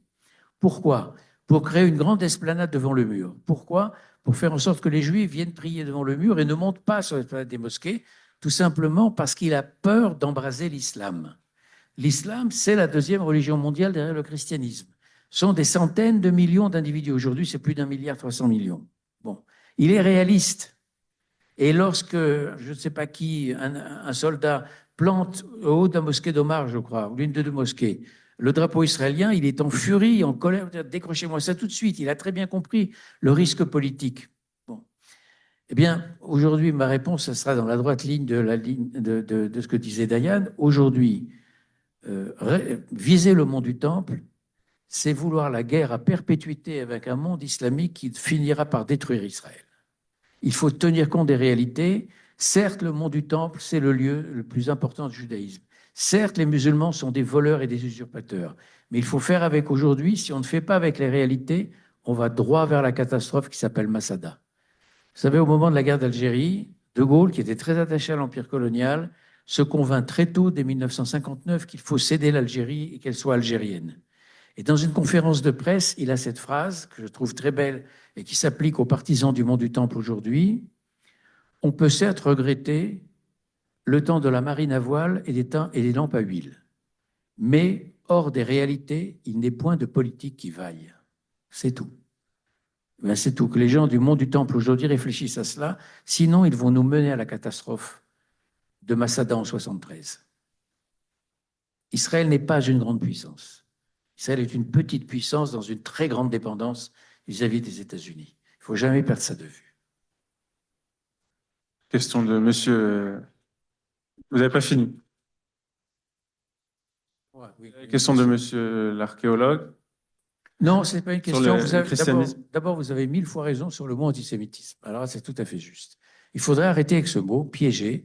C'est anti-judaïsme. D'abord parce qu'antisémitisme, ça renvoie à l'idée d'une race juive, il n'y en a pas. Et deux, ça permet aussi à toute la partie arabe, aujourd'hui adversaire d'Israël, de dire mais comment pourrait-on l'être? Ça date, comme voilà. je disais tout à C'est l'heure. le sophisme par excellence. Donc, anti-judaïsme est le terme le plus juste. Taguieff, il y a 20 ans, avait tenté judéophobie. C'est juste aussi. Mais anti-judaïsme est très bon. Voilà, ça suffit. Bon. Et la dernière question de madame sur le livre, Le livre blanc. Et, oui. Ensuite, on conclura et s'il y a des questions personnelles, vous pouvez. La pyramide venir. renversée, c'est la théorie de Borokhov. Borokhov, l'un des grands inspirateurs du sionisme de gauche, qui était en Russie, qui a émigré aux États-Unis, qui n'est jamais venu ici d'ailleurs. Bon, il n'a pas eu le temps, il était tuberculeux, il est mort. Bon. Sa théorie est très simple. Le peuple juif, c'est une pyramide renversée. Là où pour tous les peuples, les classes populaires forment la base, et plus on monte et plus on assiste à des classes bourgeoises, éduquées, cultivées, etc. Pour le peuple juif, c'est l'inverse. Les classes populaires sont tout à fait minoritaires, agriculteurs, ouvriers, etc. Et plus on monte vers dans la hiérarchie de la culture, par exemple, le diplôme, et plus on a un peuple juif majoritaire. Il faut donc renverser la pyramide et faire en sorte d'assister à une prolétarisation du peuple juif pour recréer les conditions d'une révolution possible. Donc, l'ALIA, la deuxième ALIA par exemple, il faut se prolétariser. Si vous êtes intellectuel, bien, vous oubliez un peu Kant et Spinoza, et vous prenez la charrue, et vous devenez agriculteur, etc. Et ça sera la véritable rédemption du peuple juif. Bon, ça a inspiré? Non, ça a inspiré une certaine coloration au kibbutz, parce que le kibbutz n'a aucune origine idéologique, contrairement à ce qu'on pense. Le kibbutz a une origine très pratique, très pragmatique. La question est la suivante: en 1907, une grande partie des aliotes repartent. Comment faire pour convaincre ces jeunes garçons et filles qui ont 20 ans de rester sur une terre qui est dure, répulsive? Parce qu'ils se louent comme ouvriers agricoles, et comme ouvriers agricoles, ils n'ont pas d'expérience, ils sont chétifs, souvent sont d'anciens intellectuels, et les ouvriers arabes ont de l'expérience, sont beaucoup plus robustes qu'eux, et donc sont embauchés plus facilement par les patrons. Bon. Donc les ouvriers juifs ont très peu de possibilités d'embauche. Ben Gurion raconte que parfois, pendant 3-4 jours, il n'était pas embauché, il était embauché à la journée. Et il ne mangeait pas. Il ne mangeait pas. Il était tenaillé la nuit par la faim, par exemple. Bon. Et l'idée du kibbutz, elle vient d'un médecin juif allemand sioniste qui s'appelle Franz Oppenheimer et qui a compris, parce qu'il était médecin en Poméranie, en Prusse orientale, et qu'il a compris que les Allemands voulaient s'emparer des terres slaves de Prusse orientale, et pour ce faire, ils installaient des grandes fermes et ils confiaient à des familles allemandes de souche la gestion de la grande ferme. La terre était gratuite. Ils leur confiaient la gestion de la grande ferme pour les enraciner sur la terre. Et l'idée, c'est de confier à un groupe de jeunes juifs, 10 personnes, la Kfutsa, petit noyau, une exploitation qu'ils ne vont pas payer. C'est le KKL qui va les lui confier, pas donner, hein, qui va les lui louer, mais gratuitement. Il va lui dire, voilà, vous avez 1 an, on vous signe un bail, on vous donne les semences, on vous donne les instruments agricoles, la terre vous est prêtée gratuitement, débrouillez-vous pendant 1 an et on voit. La première année, ça ne marche pas, je crois que c'est Umjuni qui va devenir plus tard Degania. Et la deuxième année, la Kfutsa marche très bien, elle se débrouille bien, elle se nourrit et même elle dégage des bénéfices. Et à ce moment-là, le mouvement sioniste va multiplier l'expérience. Et progressivement, la Kfutsa de 10-12 personnes va devenir le kibbutz avec 20, 50, 100 personnes, etc. Et à partir de la troisième Aliyah de 1919, ça va devenir un kibbutz de plus en plus communiste, ce qui n'était pas le cas au début, c'est-à-dire que tout est collectif, même les vêtements. Tout est collectif, aucune propriété individuelle et évidemment pas d'argent. Donc, pourquoi cette coloration communiste? Parce qu'on est dans l'après-bolchevisme. On est face à des militants sionistes, socialistes russes qui sont très marqués par le mouvement révolutionnaire russe et qui, effectivement, décalquent un peu ce qu'ils ont retenu du mouvement russe communiste, pas seulement du mouvement bolchevique. Beaucoup de juifs n'étaient pas bolcheviques, ils étaient mencheviques ou socialistes révolutionnaires. Bref, leurs idéaux socialistes, ils les transposent en Palestine et ça va donner une certaine couleur au kibbutz, c'est vrai. Mais au départ, c'est très pragmatique. Et puis, dernier point, vraiment j'arrête là-dessus, le livre blanc, ben, c'est simple. Les Anglais publient un troisième livre blanc en 1939. Et dans ce livre blanc, ils reviennent sur la déclaration Balfour, complètement. Et ils l'annulent, sans le dire, hein, évidemment. Ils prennent 3 dispositions. Ils disent 1, restriction d'immigration juive pendant 5 ans, et ensuite stop. Pendant 5 ans, 15 000 immigrants par an. Bon. Et ensuite, plus personne. Sauf si les Arabes l'acceptent. 2, interdiction pour les Juifs d'acheter de la terre sur 95% du territoire. Bon. Les 5% restants, c'est la côte, où les Juifs sont déjà très importants, très nombreux. Et 3, dans un délai de 10 ans, donc 1949, référendum en Palestine pour savoir si oui ou non ils souhaitent l'autodétermination. À l'époque, en 1939, le rapport démographique est de 1 à 2. Un juif, 2 arabes, un tiers, 2 tiers. Comme il n'y aura plus d'immigration juive, il va globalement rester le même, 1 à 2. Donc le résultat du référendum, on le connaît. Résultat pour les juifs, l'État juif ne verra pas le jour. Et le foyer national juif comme havre de paix, de sûreté face aux menaces hitlériennes et antisémites en Europe, c'est fini aussi, puisque 15 000 par an. Et ce qui est dramatique, c'est que Churchill, qui arrive au pouvoir le 10 mai 40 et qui est philo-sioniste et philo-sémite, c'est rarissime dans la classe politique anglaise. Eh bien, Churchill, malgré son philo-sionisme indéniable, il a pris des positions très dures au moment du livre blanc. Il a dit c'est une honte. Aux communes, au Parlement britannique, il dira c'est une honte l'abandon du peuple juif aujourd'hui dans ce moment précis du mois de mars 1939. Mais quand il arrive au pouvoir lui-même, qu'est-ce qu'il fait? Ben, il applique le livre blanc comme un autre. La mort dans l'âme sans doute, mais il l'applique parce qu'il ne peut pas se mettre à dos toute la classe politique anglaise, tout l'état-major anglais, toute la puissance mandataire en Palestine, etc. Il ne peut pas tout faire. Il fermera un peu les yeux sur la constitution de la brigade juive en 1944. C'est tout. Merci beaucoup.